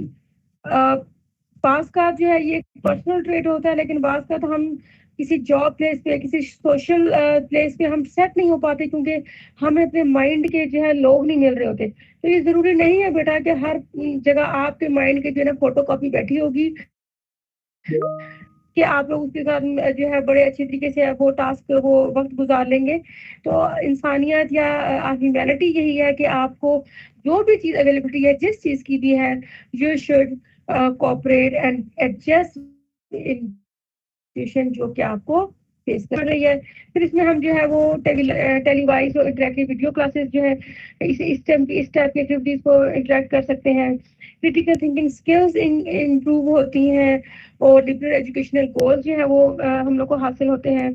और एम्प्लॉयमेंट और नेक्स्ट जो एक लेटर स्टेजेस ऑफ लाइफ है उसके लिए स्टूडेंट्स प्रिपेयर हो रहा था, एक कम्युनिटी बिल्ड हो रही होती है पूरे कैंपस में, और इंस्ट्रक्शनल मेथड जो है वो इम्प्रूव हो रहे होते हैं, और जो है वही के सोशल लर्निंग जो है वो बहुत ज्यादा इनहेंस हो रही होती है। और लिमिटेशंस इसमें बताई हुई है, लेकिन लिमिटेशंस तभी आएंगी जब हमारे पास एक टॉलरेंस की कमी होगी, हमने अपने स्टूडेंट्स में ये चीजें नहीं बिल्ड की होंगी कि आपने कोऑपरेटिवनेस, एक कोलैबोरेशन होनी चाहिए, वो चीज नहीं होगी, टॉलरेंस नहीं होगी, पेशेंस नहीं होगा, और तो तब फिर थोड़ा सा मैस क्रिएट हो सकता है, ग्रुपिंग में कोई क्लैश हो सकता है, और फिर आपको थोड़ा सा वो डिसिप्लिनरी इश्यूज जो है वो फेस करने पड़ सकते हैं। लेकिन अगर टीचर जो है वो कॉम्पिटेंट इनफ है और बड़े जो है वो सेंसिबल वे में चलती हैं, तो शुरू में थोड़ा सा टाइम लगता है। हम ये नहीं कहेंगे जिस दिन पहले दिन उन्होंने कॉपरेटिव लर्निंग कराई तो बहुत अच्छे रिजल्ट आए, बट ऑन एंड ऑफ। अब देखिए, हमें एक छोटी सी बात है कि हम लोग जब स्कूल लेवल पे होते हैं तो अपना काम बड़ा छुपा छुपा करने की आदत होती है, वो होमवर्क भी ना देख ले, भी स्टार मुझे 2 मिले उसको मेरे जैसे ना मिल जाए। लेकिन जब कॉलेज लेवल पे आए, जब फिर हमें जो है वो ग्रुप में असाइनमेंट्स मिलना शुरू हुई, तो पहले तो लगता था कि सारा कुछ मैंने ही किया है, मैं ही जो है इसका जो है वो जिम्मेदार हूँ, या इससे कामयाबी का भी ये मुझे ही मिली चाहिए। लेकिन फिर आहिस्ता आहिस्ता फिर हमें जो हुआ कि मिल के काम करना है, एक दूसरे से डिस्कशन करनी है, तो करते करते फिर हम इसलिए वो म्यूचुअल ग्रुप करके आती हुए कॉलेज लेवल पे जाके, ठीक है। उससे पहले स्कूल लेवल तक तो कॉपरेशन और ये होती ही नहीं थी। तो अब आप लोगों को पढ़ाने का मकसद है, चाहे आप प्राइमरी मॉन्टसरी में क्यों ना हो, ठीक है, उनके लेवल उनके कंटेंट के मुताबिक जो है आप उनको ये मॉडर्न लर्नर ओरिएंटेड जो वर्क करवाएं, ताकि जो है आप सिर्फ उनको पढ़ाएं नहीं बल्कि जिंदगी गुजारने के भी तरीके सिखाएं। ये स्टूडेंट्स, आज हमारा यूनिट 7 ये कंप्लीट हो गया है। यूनिट 7 तक हम लोगों ने सक्सेसफुली मॉडर्न और स्टूडेंट लर्नर ओरिएंटेड मेथड्स पढ़े हैं टीचिंग लर्निंग के। और कोशिश करें कि इनके साथ खुद को अलाइन करें। ये थोड़े से टाइम कंज्यूमिंग है, थोड़ी सी इनके लिए प्लानिंग करनी पड़ती है, बट आप देखेंगे आप जो चीज़ 3 से 4 लेक्चर के बाद जो अंडरस्टैंडिंग गेन करते हैं स्टूडेंट्स की तरफ से, वो आप इस एक सेशन में उतनी ही अंडरस्टैंडिंग आप जो है आपको वापस मिलेगी अपने स्टूडेंट्स की तरफ से। तो अगर रोज की प्रैक्टिस ना सही तो एटलीस्ट जो है वो हफ्ते में 1-2 बार इस तरह का कोई मेथड जो है वो अपनी टीचिंग मेथोडोलॉजी में ज़रूर लगाइएगा, उसको प्लान कीजिएगा, ताकि जो है आप देखें कि स्टूडेंट्स इन्वॉल्वमेंट से जो है वो कितना ज़्यादा आपका वर्किंग आपका टास्क ईजी हो जाता है। जी students, any problem in the cooperative learning method?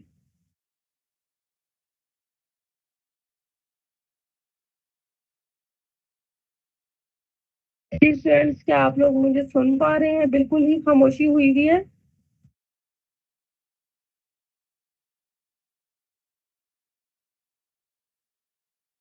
जी स्टूडेंट्स, आर यू देयर?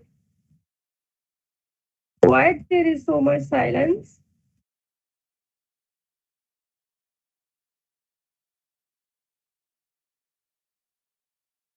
है सारे काज फिर उसमें आ रहे हैं। जी लगता है स्टूडेंट्स मुझसे नाराज हो गए हैं। वो जो है बिल्कुल चैट में रिस्पॉन्ड नहीं कर रहे। ओ सॉरी सॉरी सॉरी। जी फ्रेंड्स, मैंने चैट ऊपर की हुई है और मुझे लग रहा है कि ये तो मेरे एंड पे प्रॉब्लम है। जी सही स्टूडेंट्स, ओके, आई थिंक कोई इशू नहीं है, मेरी चैट वहाँ पे स्टक हो गई थी। क्रिटिकल थिंकिंग बेटा तभी इम्प्रूव हो सकती है जब आपने एक फुल, आप कहें सह तारिक आज आप फिर जो है वो एज अ गेस्ट आई हैं, मोस्ट वेलकम। तो जो हमारे पास किसी भी चीज के बारे में उसके एडवांटेजेस, उसकी लिमिटेशन, उसकी वर्किंग, हर तरह से वो चीज आपको बिल्कुल क्या हो, क्लियर हो, तब आप सोच सकते हैं, क्रिटिकली सोच सकते हैं और उसको उस चीज को कहीं पर एप्लीकेशन जो है ना उसकी फेज में लेके जा सकते हैं। आप क्रिटिकल थिंक को कह देंगे द एनालिसिस ऑफ एनीथिंग, ठीक है, upon the detail clarity of that content.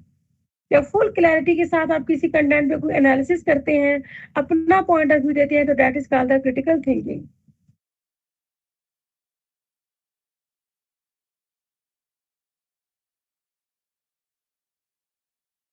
जी बेटा, मेरे पास एक जो है क्विज का एक फॉर्मेट है, वो मैं आपसे शेयर कर दूंगी। No, limitations are important for, नहीं लिमिटेशंस तो इम्पोर्टेंट होती नहीं है बेटा। लिमिटेशन जो होती हैं, अगर तो डिसएडवांटेजेस कह रही हैं तो और बात है, वो तो एक अलग चीज है। हम बात करना डिसएडवांटेजेस को, जो कॉन्स होते हैं और उनको लिमिटेशंस भी कह रहे होते हैं। लेकिन अगर आप वो एक हदूद वाली लिमिटेशन कह रही है कि एक खास बाउंड्रीज, आपका क्यों मरियम कहने का मतलब है कि बाउंड्रीज होना जरूरी है, तो वो बाउंड्री सिर्फ इस सेंस में होनी है कि डिसिप्लिनरी इश्यूज जो है वो क्रिएट ना हो, ठीक है, रिस्पेक्ट के साथ जो है वो आगे जाया जाए, और किसी को हर्ट करने की, किसी को जो है तंज करने की, तजहीक करने की, बिल्कुल अगर आप बाउंड्रीज की बात करिए तो वो जरूरी है। देखिए, अगर आपकी एक इंटरेक्शन जो है इस सेंस में ना हुआ कि आपकी रेपो ही बिल्ड नहीं हो रही, आप एक दूसरे को जो है वो अपोज कर रहे हैं, रिपेल कर रहे हैं, तो फिर आप मिल के आगे काम क्या करेंगे? इसलिए ये बाउंड्रीज बनाना है कि आपने हर हाल में एक दूसरे को एक्सेप्ट करना है, एक दूसरे के साथ चलना है। ये चीजें बाउंड्रीज बनाना जरूरी होती है। तो ठीक है, ये जो ग्रुप प्रिंसिपल था बेटा, ग्रुप ऑटोनॉमी की जो हम बात करें वो ये है कि आपने थोड़ी सी फ्रीडम देनी है। ग्रुप ऑटोनॉमी अगर आप ये पूछ रहे हैं, ठीक है, this encourages students to look to themselves for resources rather than relying solely on the teacher। कि आपको देखिए टीचर ने 2 से 3 एक्टिविटीज दी कि आप इनमें से कोई भी जो है ना टास्क अपने कंप्लीट करने के लिए ले सकते हैं, और लाजमी बात है कि टीचर हर एक चीज देंगी। अब उस ग्रुप में थोड़ी सी ये फ्रीडम होगी कि अगर उसने ये टास्क कंप्लीट करना है, इसके लिए उसने कोई जो है कोई लिटरेरी वर्क करना है, कोई आर्ट वर्क करना है, तो वो उसके लिए खुद से चीजें मैनेज करे, ठीक है। और जब वो अपने इंटरेस्ट के जो है वो एक्टिविटी चूज करेगा, तो उसको फिर उसकी जो आप कहें कि कंप्लीशन की जिम्मेदारी भी उसकी अपनी होगी। When students groups are having difficulty, it is very tempting for teachers to interact to intervene either in a particular group or with the entire class। अब यही बात होगी है कि अगर टीचर को लग रहा है कि ग्रुप में कोहेसिवनेस नहीं है, वो बॉन्डिंग नहीं है जो कि एक काम करने की जरूरी है, तो अब टीचर जो क्या करेंगी, उसको जो है ना उसके अंदर लाजमी मुदाखलत करेंगी, इंटरवीन करेंगी और उस प्रॉब्लम को सॉर्ट आउट करेंगी। We may sometimes want to resist this temptation because as Rosin said, teacher must trust the peer interaction to do many things। अच्छा, बात करते होता है हम बीइंग टीचर्स ना बड़े ही पोजेसिव हो जाते हैं, हमने हर एक चीज अपने स्टूडेंट्स को देनी है कि और हर चीज बतानी है, सिखानी है, एक स्टेप बता रहे होंगे नहीं। अगर आपको लगता है आप थोड़ी सी फ्रीडम दे, आपने शुरू में वो एक्सपेरिमेंट किए, उनको फ्रीडम दे दे, अब आप अपने ओन पे करें, इन इन इस ऑपरेटर्स को यूज करें, इसके बारे में लिखें, करें, खुद काम करें, और ताकि जो वो सीखें। लेकिन हम अगर बहुत ही कंफाइंड किस्म का एनवायरनमेंट रखते हैं मोस्टली, ठीक है, कि हर चीज हमारे प्लान होती है, हमने इससे आगे स्टूडेंट को नहीं जाने देना, इसे नहीं जाने देना, तो स्टूडेंट का थोड़ा सा इंटरेस्ट लेवल, मोटिवेशन थोड़ी सी क्या हो जाती है, वीक हो जाती है। तो ये बेसिकली ऑटोनॉमी एक फ्रीडम है जो टीचर की तरफ दी जाती है। जी स्टूडेंट्स, हमारे जो है वो ये टास्क कंप्लीट हो गया है। बाकी अगर किसी को इसके बारे में ज्यादा पता है तो बताए, क्योंकि आप लोगों को तो स्टूडेंट पोर्टल है ना, हमारा टीचर पोर्टल होता है, थोड़े से डिफरेंस होते हैं। वैसे मैंने सुना है कि at the end of session यानी वर्कशॉप सैटरडे को एक फोल्डर पे जो है ना आपकी टोटल परसेंटेज ऑफ अटेंडेंस आ जाती है, ठीक है।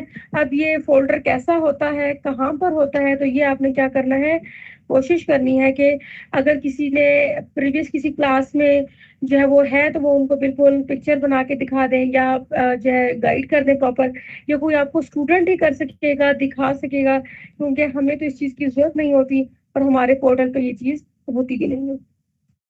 जी, कोलैबोरेशन बेसिकली बेटा ये जो मैं आपसे बात कर रही हूँ ना कि ग्रुप्स जो है कोऑपरेटिव सेंस में काम तब करेंगे जब उनके अंदर बॉन्डिंग होगी।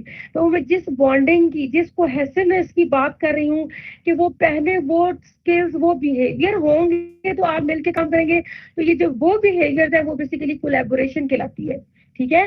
वो पर्सनल रैपो होती है, एक दूसरे के साथ काम करने की हमने जरूरत को और अहमियत को समझा हुआ होता है, तो फिर हम उसको बर्दाश्त करके उसके साथ जो है वो डिफरेंसेस को बर्दाश्त करके और फिर सिमिलैरिटीज पर खुश होकर, एक्साइट होकर हम जो है वो काम करते हैं। तो बेसिकली जो एक एटीट्यूड और एक बिहेवियर है जिसको हम कोलैबोरेशन कह रहे हैं, वो जरूरी होता है एक ग्रुप में पैदा करना। फिर उसके बाद आप उनको नेक्स्ट कोई टास्क दें ताकि वो मिलके उसको कंप्लीट करें। जी स्टूडेंट्स, अब मैं आपको जो है वो नेक्स्ट हमारा आज यहाँ तक कंप्लीट हो गया है। हमारे जो आपको टीचिंग स्ट्रेटजीज हम लोगों ने पढ़ानी थी, देनी थी, वो हम दे चुके हैं, ठीक है। अब हम अपना नेक्स्ट टॉपिक स्टार्ट करने लगे हैं, और इसको हम जहाँ तक कर सके करेंगे, और फिर हम इसको नेक्स्ट जो है वो कल हमारा सैटरडे है, हम उसको कल कवर करेंगे।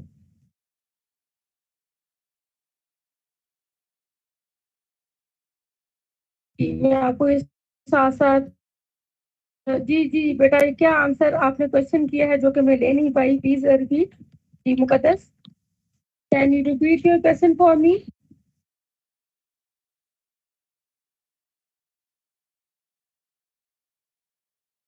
हाउ टू कंट्रोल, कंट्रोल बेटा ये अभी जो अब नेक्स्ट लेसन आपको पढ़ाने लगे ना टीचिंग स्किल्स का, वो आपको यही बताया बताया इसमें आपको ऐसे ही बताएंगे कि ये तमाम मेथड्स हमने आपको पढ़ा दिए मॉडर्न, और उनमें मुश्किल मुश्किल बातें भी बता दी। और थोड़ी सी आप लोगों को लग रहा होगा ये तो बड़ी जो है बुकिश नॉलेज है, लेकिन नहीं। इसके लिए हमने टीचर्स को क्या करना होगा, तैयार करना होगा। जब हमारे टीचर्स तैयार होंगे तो तब वो जो है हम लोगों को क्या करेंगे, इस किस्म का रिस्पॉन्स देंगे। ठीक है बेटा, ये एक स्किल्स होती हैं बेसिकली जो हमारे स्टूडेंट्स में इम्पार्ट करने के लिए पहले हमारे टीचर्स को जो है ना इतना कॉम्पिटेंट इनफ होना पड़ता है। जिद्दी बच्चे होते हैं, नॉटी बच्चे भी होते हैं, बिल्कुल हम देखेंगे कि इनको हमने कैसे लेके चलना है। ये नहीं कि आपने ये भी देखें, हमने जस्टिफिकेशन की बात भी की थी, इक्वल टाइम अटेंशन गिविंग की बात भी की थी। तो ये नहीं है कि हाँ हम लोग जो है वो एक बच्चे पर पूरा जो है वो टाइम अपना लगा देंगे और बाकी 49 39 बच्चे बैठे रहेंगे। नहीं, आपके पास अब ऐसी कुछ टेक्निक्स होनी चाहिए कि अगर कोई ओवर एक्साइटेड ओवर जो है वो आपके हाइपर एक्टिव बच्चा मौजूद है तो वो क्या होगा, उसको हमने किसी तरह एंगेज करा, उसकी कोई एक्टिविटी ऐसे कर दें कि वो ज्यादा बिजी ही रहे। ठीक है, अगर तुम्हें कोई ऐसा बोल जिसको प्रॉब्लम, जिसको कंटेंट में इशू आ रहा है, तब तो आप क्या कहें, उसको समझाएं, उसी कर। लेकिन एक बच्चा है वो जल्दी से 5 मिनट में एक्टिविटी करके बाकी बच्चों को तंग करने जाता है, तो अब आप उसको 3 एक्टिविटीज दे दें। ठीक है, जिद्दी बच्चे हैं तो जिद्दी बच्चों का हेल्प में से मैंने सख्ती से ज्यादा देखा है प्यार है। आप उनको प्यार से थोड़ा सा मोटिवेट करके आपने बहुत अच्छा काम किया है, जबरदस्त, आपने तो बहुत कैलिबर है, यकीन करें ये आज स्टूडेंट ऑफ द डे है। इस तरह करके आप जिद्दी बच्चे जो होते हैं, जो एकदम पर्सनल ले लेते हैं, जो ईगोइस्ट होते हैं, उनकी बात कर रही हूँ। तो इवन के क्लास 1 के जिद्दी बच्चे भी जो है वो इस एटीट्यूड के साथ रिइंफोर्समेंट और इसके साथ जो है ना वो मोटिवेशन के साथ सीधे हो जाते हैं। और अगर कोई बच्चा ऐसा है कि वो आप कहें कि अपनी एक्साइटमेंट में, या कोई नॉइजी बच्चा है इस टाइप का शोर शराबा, तो फिर उसको आपने एंगेज रखना है, उसको कॉन्टिन्यूस एंगेज रखें। एक एक्टिविटी कर लिए, दूसरी कर ले उसको। अच्छा, ज्यादा कोई वो ब्राइट स्टूडेंट है तो क्या करें, उसको पीयर ट्यूटरिंग पे लगा दें। अच्छा बेटा, ये इसको ना ये सारा समझाएं और उसको ये काम ये कर, इसको देखेंगे इसमें कोई गलती ना हो, उसको उसके सर पे बिठा दें।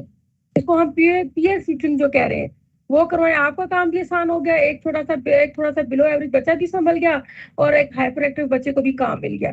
और एंड भी तारीफ करें, ये देखिए आज जो है वो अहमदुल्ला ने जो काम किया है ये सारा जो है वो सनाउल्लाह ने करवाया है, और इसमें एक गलती भी नहीं है। ही डिड हिज बेस्ट, और ये दोनों खुश हो गए, एक करके खुश हो गया और दूसरा जो है वो अपनी इनपुट्स देख के खुश हो गया। कि जो नॉनसेंस बच्चे हैं ना, उनके लिए टीचर को फिर थोड़ा सा अपनी आंख टेढ़ी करने की इजाजत होती है। ठीक है, पहले तो आप कोशिश करें कि कोई टेक्निकल कोई स्ट्रेटेजी से बच्चों को कवर करने की कोशिश करेंगे, आपको सख्ती की तरफ इस तरह ना जाना पड़े। लेकिन अगर जो है कि इस तरह का बच्चा आ जाए तो फिर अच्छा ठीक है जी भाई, उस बच्चे की सीट अलग सबसे अलग करके बिठा दे। आज तो ना टीचर इससे बोल रही है ना कोई बच्चा बोलेगा, और हम आज इसका लंच भी इनको नहीं करने देंगे। आप थोड़ी बहुत उनको उसको नेगेटिव पनिश नेगेटिव रिइंफोर्समेंट दें, उसको पनिशमेंट दें। हेसिटेटेड बच्चा है बेटा, उसको आप अपनी रिइंफोर्समेंट से और अपने एटीट्यूड से उसका जो है उसको बार बार एक्सपोज करवा कर, ठीक है, जो है आप उसको करवाएंगे। वो एक बार हेसिटेशन होगा उसकी, जो अगर लैकिंग्स होंगी, अच्छा कोई बात नहीं बेटा, ये आप नेक्स्ट टाइम कर लेंगे, और जितना आपने किया वो आपने बहुत अच्छा किया है, तो वो करते करते जो है आप, ये स्लो प्रोसीजर होगा लेकिन आप उससे वर्क करेंगे।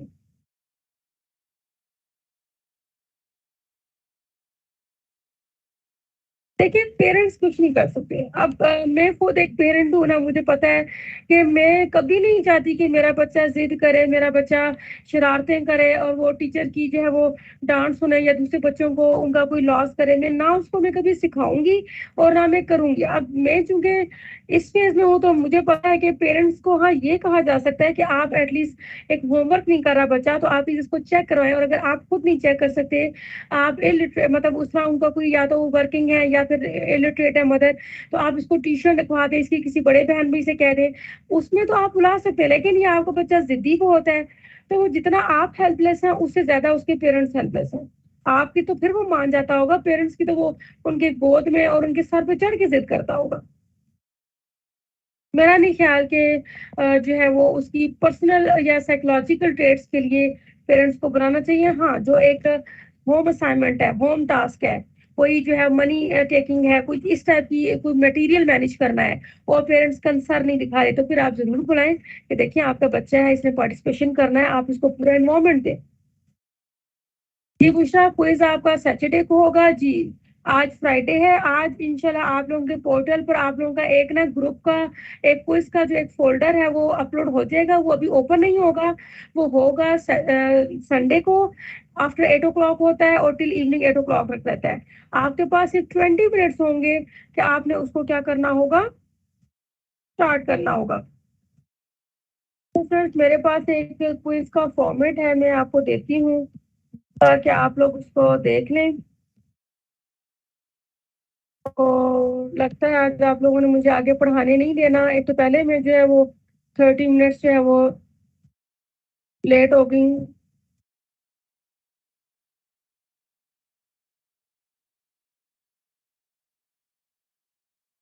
हाँ ये बेटा बिल्कुल है। अगर आपने देखे एक बच्चा आपको ना रिजर्व या जिद्दी लग रहा है, एटीट्यूड प्रॉब्लम है, तो अगर आपने उसके एटीट्यूड की क्लैरिटी लेनी है कि आया कि ये स्टूडेंट सिर्फ क्लास में ऐसा है, ये घर में भी कैसा है, सिबलिंग्स के साथ भी ऐसा है, तो फिर बेटा आप कर सकते हैं, आप जरूर बुलाएं एक बच्चे की पर्सनैलिटी को जो है वो मजीद उसके बारे में क्लैरिटी लेने के लिए। जी सर जी, मैंने आपको एक सॉल्व क्विज सेंड किया है, ठीक है। इस टाइप का क्विज और इस टाइप की जो है वो एमसीक्यूज होंगे जो आप लोगों ने क्या करने होंगे, देने होंगे। क्विज बेटा बिल्कुल, मैं आपको जो है एक बात बता दूं कि एमसीक्यूज हैं फर्स्ट ऑफ ऑल 20 एमसीक्यूज होंगे, एक स्टेटमेंट होगी, नीचे उसके चार जो है वो ऑप्शंस दिए होंगे, ठीक है। वो आपने सिलेक्ट करना होगा और ये जो वो स्टेटमेंट है वो होली सोली आपके कंटेंट से रिलेटेड होगी, पीडागोजिकल प्रोसीजर्स में से ही वो आई होगी और आप उसको कर रहे होंगे। संडे को होगा, संडे को, ठीक है। कल तक हमारी क्लास है, संडे को ये जो है फ्रॉम 8 मॉर्निंग टिल 8 इवनिंग तक ये होगा। और ये थोड़ा सा फॉर्मेट देख लें, इस पर आपने जो है वो प्रिपरेशन करनी है। मैंने आपको यूनिट 8 सेंड कर दिया बेटा।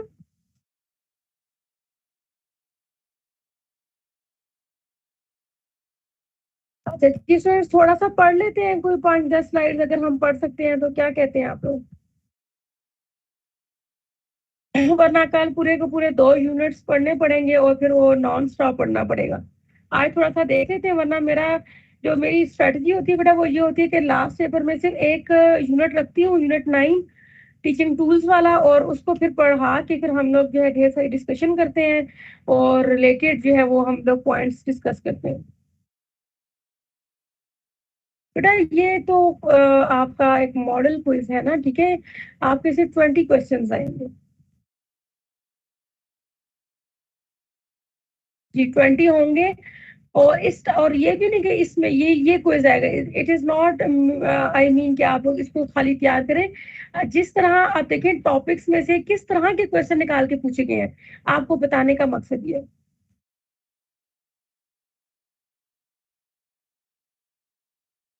अदना खान जी, आपके बेटा लेक्चर मिस होंगे, अगर तो आपको कंटेंट चाहिए वो तो मिल जाएगा, ठीक है, कोई मसला नहीं है। लेकिन अगर आपकी अटेंडेंस का मसला है तो बेटा इसमें हम बड़े ही हेल्पलेस हैं, ट्यूटर्स हम कुछ भी नहीं कर सकते। और बस दुआ ही कर सकते हैं कि किसी तरह आपकी अटेंडेंस उतनी कैलकुलेट हो जाए जितनी इस वर्कशॉप को क्वालिफाई करने के लिए जरूरी है। ओके स्टूडेंट्स, हम लोग अपना नेक्स्ट यूनिट जो है टीचिंग स्किल्स का स्टार्ट करते हैं। थोड़ा सा पढ़ लेते हैं, 20 एक मिनट हमारे पास है और फिर बाकी हम कल देख लेंगे, ठीक है। अब टीचिंग स्किल्स देखिए बेटा, हम लोगों ने स्टार्ट किया teaching qualities, nature of teacher, फिर conditioning environment teaching, effective teaching, इनके बारे में पढ़ा कि ये चीजें पेडागोजिकल प्रोसेस के लिए इम्पोर्टेंट है। फिर हमने लेसन प्लान पढ़ा जो कि बहुत इंपॉर्टेंट है और इस पूरे कोर्स की जान है, थीम है कि आपको एक बेहतरीन सी और डाइवर्स किस्म की लेसन प्लानिंग आनी चाहिए। और लेक्चर मेथड से हटकर बेटा प्लानिंग करने की कोशिश करें, खुद को वर्सटाइल करें। फिर हमने देखा वो टीचिंग मेथडोलॉजी, स्टूडेंट्स मोटिवेशन की बात हुई कि अपने स्टूडेंट्स को मोटिवेट रखें। चलें आप जो मर्जी मेथड यूज कर लें, लेकिन अगर आपका स्टूडेंट मोटिवेटेड होगा तो आप कुछ ना कुछ ऑब्जेक्टिव अचीव कर लेंगे। फिर हम यूनिट 4 से हमने ऑनलाइन टीचिंग मेथडोलॉजीज को देखना शुरू किया, जो कि एक main body of lesson planning होता था। हमने देखा इंक्वायरी मेथड क्या है, हमने एक्टिविटी मेथड पढ़ा, हमने जो है वो डिस्कशन मेथड पढ़ा, फिर हम लोगों ने जो है एक मेरे माइंड से स्किप हो रहा है, फिर हमने जो है वो कोऑपरेटिव लर्निंग देखी। और इन तमाम चीज़ों को देखने के बाद हम लोगों ने ये सारे देखे कि ये मॉडर्न और स्टूडेंट और लर्नर ओरिएंटेड मेथड थे, जिसमें हमने स्टूडेंट्स को इन्वॉल्व किया था बाय दिस मीन और बाय दैट मीन, मतलब हम उनको प्रैक्टिकल एक्सपोजर दे के हम लोग जो है वो काम कर रहे थे। इससे जो है हम लोगों ने देखा, हमने इसके फायदे नुकसान और पूरी एक ना खास पैटर्न पे हम तमाम मेथड्स को पढ़ते गए। अब हमारे पास वो सारे मामलात हो गए हैं जो कि पेडागोजिकल प्रोसेस में जो है ना इम्पोर्टेंट होते हैं। आज का लेसन है टीचिंग स्किल्स। टीचर के पास लेसन प्लान भी अच्छा है, टीचिंग मेथडोलॉजी भी बड़ी जबरदस्त ही सुटेड है, तो कुछ खास स्किल्स होना भी बहुत जरूरी है, अदरवाइज तमाम चीजें बेकार चली जाएंगी। वो कहते हैं, हम इसको देखते हैं, हम देखेंगे what is the importance of teaching skills, different जो वो टीचिंग स्किल्स को आइडेंटिफाई हमने किया, फिर इनकी नेचर, इंपॉर्टेंस और टाइप्स पढ़नी है। सेट इंडक्शंस की, ये टीचर की तरफ से दिया जाने वाला एक इंस्ट्रक्शनल कंपोनेंट होता है, ये हम पढ़ेंगे। फिर हमने identify learning difficulties of students, हमने स्टूडेंट्स की आइडेंटिफिकेशन या डायग्नोसिस भी करना है। इस स्टूडेंट को कंटेंट में प्रॉब्लम है या इसकी आज तबीयत खराब है जिसकी वजह से इसका फोकस नहीं है। फोकस ना होने का मतलब ये नहीं है कि वो बच्चा बस वो किसी इंटेंशनली या जिद में कर रहा है। हो सकता है आज उसके कान में, पेट में इतना दर्द है कि वो आपसे आई कांटेक्ट ही नहीं कर पा रहा, वो सही तरह बैठ ही नहीं पा रहा। तो हम आइडेंटिफिकेशन करेंगे अपने स्टूडेंट्स की, साथ साथ फिर लेसन प्रिपरेशन भी इंडिविजुअल नीड्स के होते गए उनको मद्देनजर रखते हुए करेंगे, और फिर जो एवेल्युएशन है स्टूडेंट्स की उस पर देखेंगे। ठीक है, हम लोग उसमें देखना है कि टीचर्स जो है वो बहुत रोल प्ले करती हैं, चाहे वो स्टूडेंट सेंटर्ड लर्निंग मेथड हम यूज करें या फिर टीचर ओरिएंटेड मेथड यूज करें। टीचर का रोल बहुत एवियस है, ठीक है, उसका टीचर्स ने एक खास ऑब्जेक्टिव होते हैं, कुछ जनरल ऑब्जेक्टिव होते हैं, कुछ स्पेसिफिक ऑब्जेक्टिव होते हैं। तो हम कहते हैं कि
understand their expectations and explain yours. आपको पता हो कि आपने स्टूडेंट्स से क्या चीज अचीव करनी है, और स्टूडेंट्स को पता होना चाहिए कि वो अपने टीचर से क्या कुछ सीख पाएंगे। ये चीज बड़ी क्लियर होनी चाहिए, और प्रीवियस नॉलेज लिंक होना बहुत जरूरी है ताकि उस फर्दर आपकी जो लर्निंग है वो बहुत बेहतर हो सके। फिर एवेल्युएशन होगी से जो गैप है, ठीक है, एक्सपेक्टेशन और करंट रियलिटी में, वो बड़ा क्लियरिफाई होना चाहिए। ठीक है, उसके बारे में एक क्लियर लाइन होनी चाहिए कि आपने आपको ये पहले आता है, अब इतना आप जो है वो सीखने के रिस्पॉन्सिबल है। और प्रोग्रेस है कि फिर हम जो है नई जो वो कंसेप्ट है, ये कोई भी मेन बॉडी ऑफ लर्निंग है उसकी तरफ बढ़ते हैं। देखिए स्टार्ट एंड एवेल्युएट, ये क्या है आ रहा है आपके पास, सेट इंडक्शन, इंडक्शन आ रहा है जो आप रेडी कर रहे हैं अपने स्टूडेंट्स को। फिर रीजन ऑफ यूजिंग स्टडी, आप बताए आपके लिए ये है कि why we should use it in set induction. तो जो फोकस अटेंशन, उनकी अटेंशन को फोकस करने के लिए एक फ्रेम ऑफ रेफरेंस बनाने के लिए लेस का, फिर कोई कंसेप्ट या प्रिंसिपल उसको उसका मीनिंग, उसकी एक्सप्लेनेशन और डिस्क्रिप्शन देने के लिए, और नेक्स्ट जो है वो स्टूडेंट्स को एंगेज रखने के लिए। सेट्स जो है वो कब अप्रोप्रिएट होते हैं, ये सेट जो है मतलब ये पूरी प्रिपरेशन ऑफ योर स्टूडेंट है, ये कब जरूरी है। देखिए अब जब आप एक प्रॉपर इंडक्शन सेट इंडक्शन के साथ चलते हैं तो इस इनफॉर्मल आप कहें टाइम में आप अपने जो वो जिद्दी बच्चे हैं, थोड़े से जो आप कहेंगे एवरेज बच्चों से हट के बच्चे हैं जिनका थोड़ा सा बिहेवियर और है, आप उनको ज्यादा अलाइन फोकस कर सकते हैं, उनको क्या कर सकते हैं, उनको इन्वॉल्व कर सकते हैं अपने साथ, क्योंकि ये टाइम आप जो है अपनी एक इंडक्शन अपने क्लास में शो करें। किसी भी यूनिट के स्टार्ट में जब एक यूनिट स्टार्ट होता है तो पूरा एक कंसेप्ट बनता है। जैसे आज हमने ये टीचिंग स्किल्स की बात की, तो हमने बात की कि why these teaching skills are important, ये होती क्या है, इनका होना क्यों जरूरी है। फिर हमने एक पूरा माहौल बना के इसको शुरू किया ताकि हमें पता चले कि this thing is very important. कोई डिस्कशन करने से पहले आप कर सकते हैं, क्वेश्चन आंसर्स हैं, ठीक है, उससे पहले आप प्रिपरेशन कर सकते हैं। कोई अगर होम टास्क दिया जा रहा है, कोई पैनल डिस्कशन दी जा रही है, स्टूडेंट रिपोर्ट बना रहे हैं, कोई जो है वो रिसर्च रिपोर्ट कंडक्ट की जा रही है, कोई मीडिया इवेंट या कोई जो है वो वीडियो मेकिंग है, उसमें होने जा रहा है, कैसे होने जा रहा है और क्यों होने जा रहा है, ठीक है। तो और अगर जो है किसी वीडियो ऑडियो किसी डॉक्यूमेंट्री पर अगर कोई होम टास्क है, फर्दर असाइनमेंट देनी है तो फिर भी आप करें। और फ्रेंड्स एक बात ध्यान में आ गई, जो आप लोगों ने पेपर के पॉइंट ऑफ व्यू से लेसन प्लान बनाना है, चलिए वो तो हम लोग कहेंगे ना, ये तो इंशाल्लाह आप सीखेंगे, फिर ये मॉडल्स को करेंगे तो आप ऐसे टीचर्स बन पाएंगे। लेकिन अगर पेपर या असाइनमेंट क्वेश्चन आंसर की बात करूँ तो लेसन प्लान में जो है तमाम एलिमेंट्स का होना ज़रूरी है, ठीक है। उसमें जो आपको बताया था स्टार्ट से जो है वो टॉपिक, फिर grade level, class level, sorry एक ही चीज़ होता है, एज लेवल, फिर उसके अलावा duration, session, duration of session हो गया, सब्जेक्ट हो गया, फिर टॉपिक हो गया, फिर उसके बाद जो टैको बिल्डिंग होगी, फिर जो है आप कहेंगे एंगेजिंग स्टूडेंट हो गया, फिर मेन बॉडी टीचिंग मेथोडोलॉजी बता दी, और उसके बाद असेसमेंट, और ये हेडिंग्स के साथ है। बात से क्या हुआ कि एक हेडिंग में दोनों चीजें कवर की हुई, ठीक है। तो बेहतर ये है कि आप उसकी आप एक प्रॉपर फॉर्मेट लें, उसको याद करें। ये मैं पेपर और असाइनमेंट क्वेश्चन आंसर की बात कर रही हूँ कि उस टाइम जब आपने अपना जो है ये बुकिश नॉलेज देना है तो वो तमाम जो है वो हेडिंग होना, और वो जो आप कहेंगे जो चीजें वैसे आपको बताई गई है कि लेसन प्लानिंग होने बहुत जरूरी, वो तमाम होना बहुत जरूरी है, ठीक है। जैसा आप लोगों के मोस्ट ऑफ स्टूडेंट्स जो है वो मेन बॉडी के साथ ही इसको वाइंड अप कर दिया था, नहीं उसके बाद बताएं कि एवेल्युएशन आपने कैसे की, ठीक है, असेसमेंट, फिर आपने फीडबैक की, तो उसके बाद आपने होम असाइनमेंट या फर्दर इसकी जो एक्सपेंडेड लर्निंग होती है वो कैसे करवाई। तो ये चीजें जो है ना एटलीस्ट आप अपने जिसमें आपने ग्रेड लेने हैं उसके लिए चीजें आपका समझ लेना, और जी के इसके बाद तो एबीएस है टीचर को समझ आएगी, तो ये नहीं होता, वो फिर आपने बड़ा एक्सप्लेन करना होता है। जी फ्रेंड्स, आपको हमारे पास सेट इंडक्शन के टाइप्स हैं कि सेट इंडक्शन फैसिलिटेटिंग सेट्स भी होंगे और मोटिवेटिंग सेट्स भी होंगे। फैसिलिटेटिंग सेट्स में जो है ये समराइज करने के लिए इंफॉर्मेशन को किसी डाटा को जो है यूज होते हैं, और इसको जो है ना ये भी होता है कि आफ्टर दैट सेशन अगर जो हम समराइज कर रहे होते हैं, कोई एवेल्युएशन कर रहे होते हैं, तब ये होता है टीचर जो है वो कहती है okay let me say the summary of this topic, तो या okay we are going to discuss the main points of this topic, कुछ इस तरह करके, और जो रीडिंग और समराइजिंग करके हम क्या कर रहे होते हैं उस चीज़ को एक बार हम पढ़ा चुके हैं, हम अपना जो है वो प्रोसेस कंप्लीट कर चुके हैं, अब हम एक फैसिलिटेट कर रहे हैं, रिकॉल रिमेंबर करवा के। और मोटिवेटिंग सेट्स होते हैं जिसमें हमें स्टूडेंट की बीइंग अ टीचर स्टूडेंट की अटेंशन और क्यूरियोसिटी प्रिपेयर करके रखने हैं कि स्टूडेंट्स का अटेंशन इंटरेस्ट जो है वो क्लास में रिमेन रहे, और इमोशनली भी उनको जो है वो हम स्टेबल करके क्लास लें। और ये दोनों सेट्स हैं वो बहुत इंपॉर्टेंट है, ठीक है, अपने जो है एक क्लासरूम को बेहतर तरीके से चलाने के लिए। जी स्टूडेंट्स चलें ठीक है, अब आगे प्रेजेंटेशन का टॉपिक थोड़ा सा ये लंबा है, हम इसको कल देखेंगे, ठीक है। आज हम हमारे लिए इतना बेहतर बहुत है कि हम लोगों ने देखा कि जो है वो टीचिंग स्किल्स बेसिकली होती क्या है, और हमने सेट इंडक्शन से बात की जो कि मोटिवेटिंग मोटिवेशन सेट इंडक्शन और फैसिलिटेटिंग सेट इंडक्शन थे। मतलब अभी हम अगर टीचर्स की बात करें, टीचर हो गई थी शायद, जब हम लोग बात करते हैं टीचर टीचिंग स्किल्स की बात करते हैं तो देखें सबसे पहले टीचर का काम है well prepared of the content और planning and organisation of the content, ठीक है। Not only content about the whole session, about the 40 minute of the whole session. तो हमें कुछ कहा कि टीचर का जो ऑब्जेक्टिव होता है कि उसने अचीव करना है, एक सक्सेसफुल वे में अचीव करना है, वो आपने बता दिया कि उसके टीचर जो है ना वो वेल प्रिपेयर्ड हो और इमोशनली साउंड हो, मेच्योर हो, एक्सपीरियंस हो, प्रैक्टिस उनकी जो है वो अच्छी हो। इसके साथ हमने कहा कि वो दो जो है टाइप के सेट इलेक्शन है उनको रेडी रखने चाहिए, एक फैसिलिटेशन और एक जो है वो मोटिवेटिंग। अब ये देखें, कंटेंट कन्वेइंग ट्रांसफर से पहले आपने स्टूडेंट्स को एंगेज कर रखा है, जहां तक बात हो रही हो।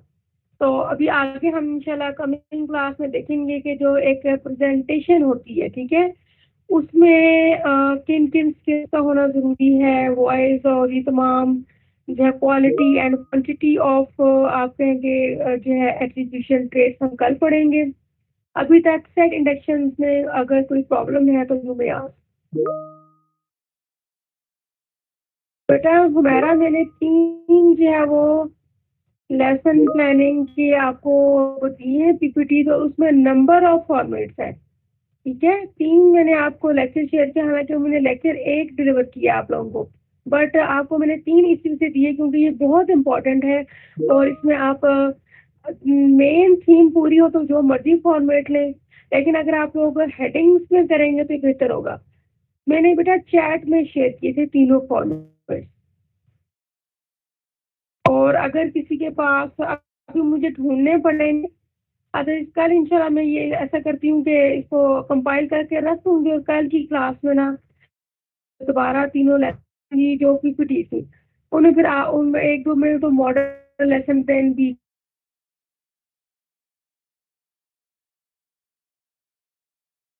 स्लाइड दूँ या फिर आपको मटेरियल दे दूँ, मुझे समझ नहीं आ रही तरह। Will you clear your question please? जो इरफान कह रहे हैं कि 1 to 5 जो है वो पीपीटी शेयर करूँ। अच्छा सर, हम ऐसा करते हैं ना, कल हम जो है वो अपना ये लेते हैं और मीन वाइल आप ग्रुप में हैं तो हम ग्रुप में एक बार फ्रॉम 1 to 9 शेयर कर देंगे सीक्वेंस से, ठीक है। और अगर कोई ग्रुप में नहीं है तो मुझे इंडिविजुअल पे इनबॉक्स कर दे और मैं उसको जो है ना चाहे व्हाट्सएप पे भेज दूंगी खुद। अभी कल पे रखते हैं ताकि मैं आपको तमाम 1 till 9 तमाम दे दूंगी। कोई बात नहीं, अगर कोई ग्रुप में नहीं है, उसको ग्रुप की जरूरत महसूस नहीं हो रही तो मुझसे इंडिविजुअली भी कांटेक्ट कर सकते हो। और स्टूडेंट से जो ग्रुप बना हुआ है ये मंडे को जो है ये खत्म हो जाना चाहिए। ग्रुप एडमिन लंबे चौड़े ग्रुप से बना के रखने की जरूरत नहीं है, बल्कि मुझे कल बड़ी हैरत हुई कि हमारा प्रीवियस एक आप कहें जो वर्कशॉप एक थी, एक प्रोजेक्ट बेस्ड हमारा एक ग्रुप था, चले वो हमारा 2 से 3 माह चलता है क्योंकि उसमें हमने ना सुपरविजन हमारी होती है। लेकिन आफ्टर 16 ऑफ अप्रैल उस ग्रुप की जरूरत खत्म हो गई थी और वो मैंने कर ली, उसको कह दिया। तो कल जो है एक स्टूडेंट की मुझे इनबॉक्स किया कि उस ग्रुप के एडमिन साहब कह रहे हैं कि मुझे ये सबमिट करवाएं, वो सबमिट करें। तो बेटा that is not ethical at all, ठीक है। आप लोगों को इसी वजह से हमें यूनिवर्सिटी की तरफ से इन ग्रुप्स बनवाने से मना कर दिया गया है कि फिर यहाँ पे अब ये कोई बात है कि 15 अप्रैल के बाद टुडे इज जुलाई और अब और उसकी जरूरत भी नहीं है। अब कोई समय उन बच्चों ने अपना मटेरियल अपलोड कर लिया और वो हमारे ट्यूटर्स तक पहुंच के हमें तो रिजल्ट भी सेंड कर दिए। तो अब जो है वो अपनी थीम दोबारा दें, सब थीम दें, तो मुझे बड़ी हैरत हुई कि व्हाट इज दिस, ठीक है। इस वजह से मैंने खुद भी जो है वो इन ग्रुप्स में आना जाना छोड़ दिया है कि ये फिर जो है नॉनसेंस किस्म का बिहेवियर स्टूडेंट शो करने लगते हैं। तो मंडे को जो है आप सब पार्टिसिपेंट से दरख्वास्त होगी मेरी कि आप लोग जो है ना, अगर कोई ग्रुप ज्वाइन भी किया हुआ है तो यू शुड एग्जिट इट, ठीक है। सैटरडे तक हमारा होता है, संडे तक भी आप मटेरियल शेयर कर लें, असाइनमेंट का पूछ लें, पेपर का पूछ लें, कब होने जो भी आपने रिलेटेड बातें करनी है कर लें, और उसके बाद फिर आप लोग बस खत्म करें। जी। क्या बात की है बुशरा बेटा कि क्विज जो है वो यूनिट 1 till 9 आएगा, ठीक है? तमाम यूनिट्स में से आएगा, कोई भी अभी जो मैंने आपको आज फॉर्मेट दिया है क्विज का, ठीक है, उसमें आप देखें कि हर किस्म की कंटेंट से वो जो है एमसीक्यू बनाया गया और आपकी इंफॉर्मेशन जो है वो पूछी जा रही है उससे। जी students, any question answer about the teaching skill और द कोऑपरेटिव लर्निंग? जी। मोहम्मद यासिर, क्विज शो हो जाना चाहिए, आज फ्राइडे है, आज शाम तक लाजमी हो जाना चाहिए। अगर नहीं होता है तो आप काइंडली मुझसे कांटेक्ट करेंगे, मुझे बताएंगे कि आपके पोर्टल पे क्विज नहीं है। तमाम स्टूडेंट सुन लें, 81 स्टूडेंट्स है मेरे पास। अगर आपके पोर्टल पे क्विज का नोटिफिकेशन शो नहीं होता तो काइंडली कांटेक्ट मी। संडे को मुझे कोई ना कह रहा हो कि मैम क्विज नहीं है, अब क्या करें, बिकॉज उस टाइम जो है वो पानी सर से गुजर चुका होगा, मैं कुछ नहीं कर पाऊंगी। अभी जो है मैं आपकी इंफॉर्मेशन अपने कोऑर्डिनेटर से शेयर करके, और वहां से हम एडमिनिस्ट्रेटिव स्टाफ जो होता है वहां तक आपकी जो है वो रिक्वेस्ट पहुंचाकर, अगर तो ये नहीं होगा हम अपडेट करवा सकते हैं। जी बेटा, this is my contact number, you can ask me any question related to 8601।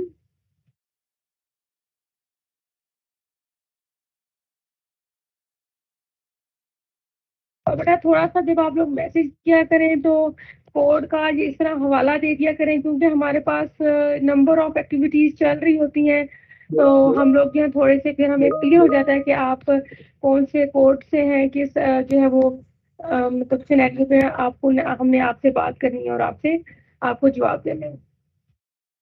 या अगर कोई शो हो रहा है आमना तो दैट्स वेरी गुड, और जिन जिन के क्विज शो हो रहे हैं वो बिल्कुल परेशान ना हो, वो ओपन संडे को होंगे।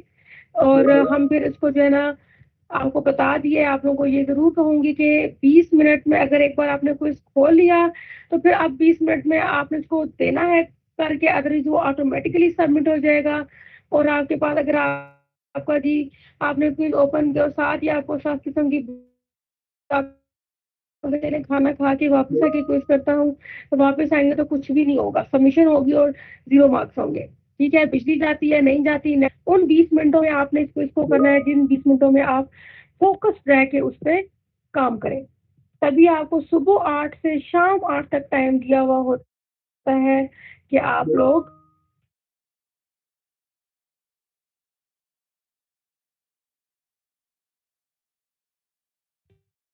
इसमें फिर कहाँ पर शो होता है, तो काइंडली ये आप एक दूसरे से कोई पिक्चर शेयर कर लें, क्योंकि ये आप लोगों के पोर्टल पर होगा, तो ये आप लोग ज़्यादा बेहतर तरीके से बता सकते हैं।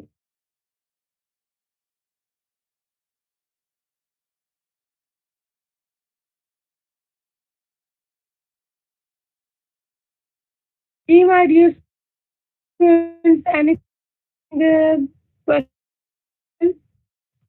में बेटा 20 क्वेश्चंस होंगे, इसी तरह एमसीक्यूज होंगे। एक जो है वो दी होगी, नीचे आपको 4 ऑप्शंस दिए होंगे, और आपने जो है वो बेस्ट सुटेड जो है वो और फिर सब करते करते शो हो रहा है, तो दैट्स वेरी गुड। आप लोगों को परेशानी की फिर कोई जरूरत नहीं। और आप लोग पीपीटीज को तमाम को टिक करें, ठीक है, इन कंटेंट के बारे में जो बेहतर। और सेकेंडली आप लोग बेटा एमसीक्यूज है, ये मैंने आपको एक फॉर्मेट दिए, इसमें चलिए 30-40 हैं, इस तरह के रिलेटेड आप टॉपिक गूगल करें और उसके एमसीक्यूज जो है सर्च करें, तो खास एमसीक्यूज की लैंग्वेज में जो है ना वो आपके पास कंटेंट आ जाएगा, आप उससे भी तैयारी कर सकते हैं।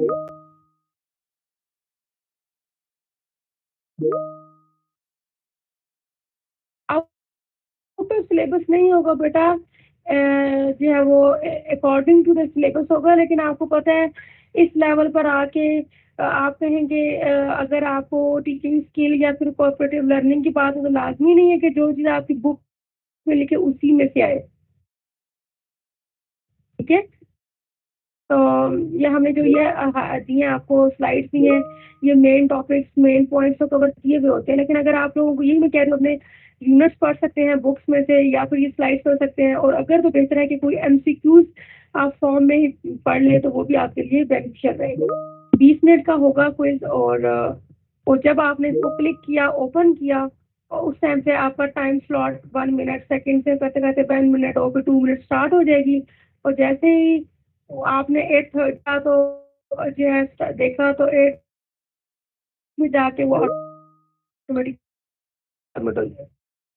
जी जी बिल्कुल बेटा, ये डिस्ट्रीब्यूशन है कि क्विज की जो है ना कुछ परसेंटेज है ना इसमें डाला जाता है।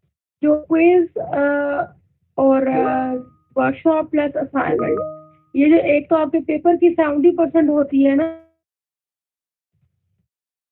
और जो बाकी जो एलिमेंट्स है ना उनकी 30% वेटेज मिला के वो करते हैं, एक फार्मूला सा है, उसके अकॉर्डिंगली वो जो है ना करेंगे। 20 मिनट्स होगा जी। 8 to 8 AM to 8 PM आप जो है कभी भी कर सकते हैं। और बिल्कुल बिल्कुल आप बिल्कुल सही समझे हो मेरा, वेरी गुड जी। मुकद्दस आपका भी शो हो रहा है तो बहुत अच्छी बात है जी। आपको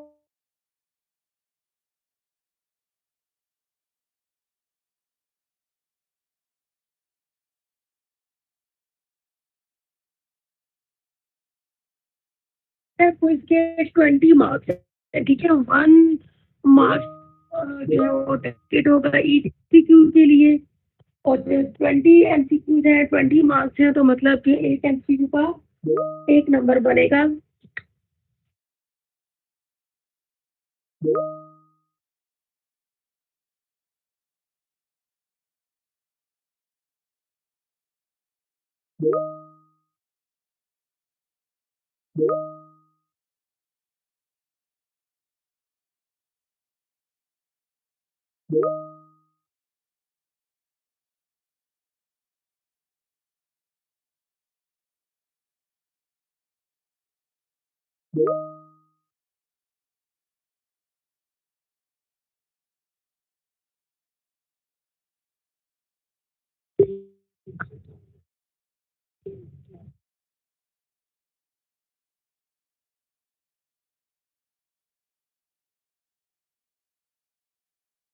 जी बेटा,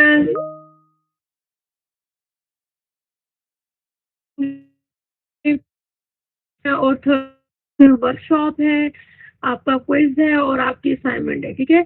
इन तीनों की जो भी इन्होंने एक क्वांटिटेटिव सी असेसमेंट बनाई हुई है, एक फार्मूला है ना वो, उसके अकॉर्डिंगली आप लोगों का वो कैलकुलेट करके आपको जो है ना वो करते हैं।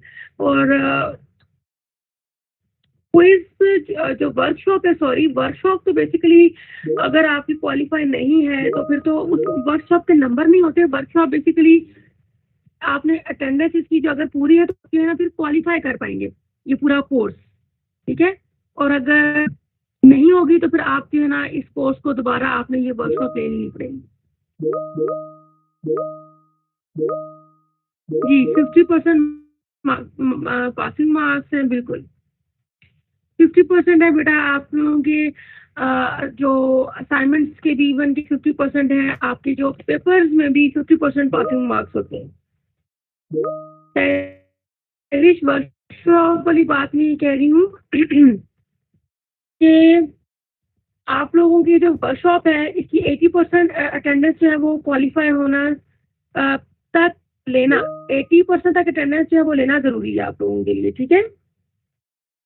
और अगर आप लेंगे तो आपको जो ओवरऑल कहते हैं ना कि ये कोर्स, ये कोड पूरा आपने क्लियर कर लिया, उसके लिए जब तक आपकी वर्कशॉप अपनी 80% प्लस अटेंडेंस के साथ होगी तब भी होगी। अदरवाइज आपने पेपर भी बहुत अच्छे मार्क्स ले लिए हैं, आपने क्विज भी क्लियर कर लिया है, आपने असाइनमेंट भी अच्छे मार्क्स लेके ले लिए हैं, लेकिन अगर आपकी ये जो वर्कशॉप टाइमिंग की वजह से आपने वर्कशॉप की पूरी 80% अचीव नहीं की, तो आपको ये दोबारा कोर्स करना पड़ेगा, इसकी वर्कशॉप दोबारा लेनी पड़ेगी।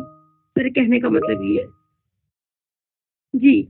आपके जितने आपके 6 हैं 5 हैं जितने सब्जेक्ट्स हैं ना इस सेमेस्टर में, वर्कशॉप सबकी होगी। जी स्टूडेंट्स, टाइमिंग जो है वो क्लास की 10:30 तक थी, और जो जाना चाहता है चला जाए। मैं तो बस ये क्वेश्चन आंसर्स की वो देने में जो है वो थोड़ा सा इलोंगेट कर लिया। तो आप लोग लीव करना चाह रहे हैं तो यू मे लीव। ओके अच्छा बेटा, अल्लाह हाफिज, best of luck.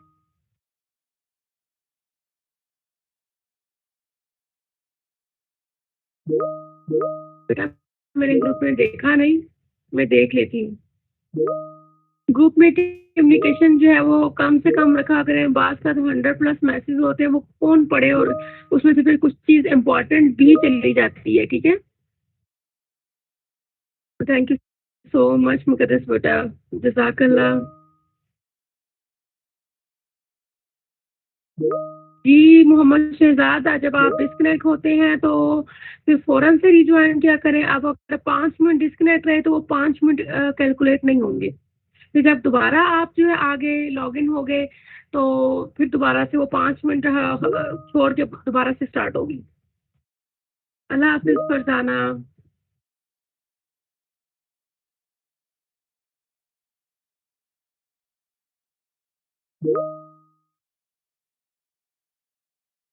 Allah Hafiz, take care students. कल इंशाल्लाह 9 o'clock till 11 o'clock हमारी लास्ट क्लास है। जो भी क्यूरीज हुई इस 8601 को लेके, लाजमी कल हमारा लास्ट डे है इंटरेक्शन का इस फॉरम का 8601 के हवाले से। तो बी प्रिपेयर्ड, हम कोशिश करेंगे कि हम फटाफट अपना जो है कंटेंट करके हम थोड़ा सा डिस्कशन के लिए टाइम निकाल सकें।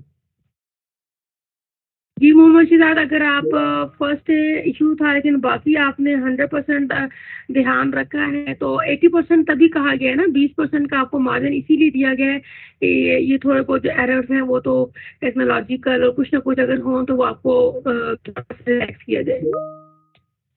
बेटा इशू जो भी हो, चाहे वो आपकी डिवाइस का हो, इंटरनेट का हो, पोर्टल का हो, आप लॉग इन नहीं हो पा रहे, एडमिनिस्ट्रेशन स्टाफ से जो आपका पोर्टल जो कि ऑटोमेटिकली इसको कैलकुलेट कर रहा है वो नहीं मानता। ठीक है, तो बस आप लोगों ने तैयार रहना होता है। आप जितना ऑनलाइन रहे हैं उतनी आपकी अटेंडेंस जो है वो कैलकुलेट हो रही है।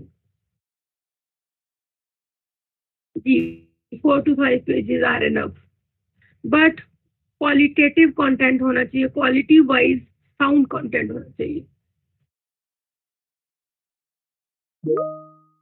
Thank you Mohammad Yasir, so nice of you. जितना मुझे पता है, जितना मैं बता सकती हूँ जरूर बताऊंगी। बात चीजें ऐसी हैं, डोमेन्स ऐसी हैं कि हमारा खुद का नॉलेज नहीं होता, तो वो फिर वो भी मैं आपको बता देती हूँ कि अब ये चीज आप किसी और सोर्स से जो है वो क्लियर करें। एग्जाम्स भी जरूरी है, वर्कशॉप भी जरूरी है। All things are equally important in your specially AI or you studying. So nice of you, Aisha. Take care. Allah Hafiz. Best of luck. जी एक क्वेश्चन आने गया जी, मैम अटेंडेंस हमारे। जी जी बेटा, ये अटेंडेंस जो है आप लोगों के till the end of workshop upload हो जाती है। ठीक है, अब वो कहाँ पे अपलोड होती है, कैसे अपलोड होती है, बेटा ये चीज मैंने एक्सपीरियंस नहीं किया हुआ। तो ये हम जो है कल क्लास में भी जो है पीक टाइम पर डिस्कस करेंगे कि कोई ये बता दे प्रोसीजर के कैसे अपनी जो अटेंडेंस की परसेंटेज चेक की जाती है। ठीक है बेटा, 80% मैंने सुना है क्वालिफाई करने के लिए जरूरी होती है। अब ये मुझे एग्जैक्ट नहीं पता, किसी की 80% से कम हो तो फिर उसके साथ क्या सलूक होता है। तो ये अगर कोई एक्सपीरियंस स्टूडेंट बता सकेगा तो हमें तभी पता चलेगा। ओके सर, टेक केयर, अल्लाह हाफिज, बेस्ट ऑफ लक, कल मिलते हैं।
you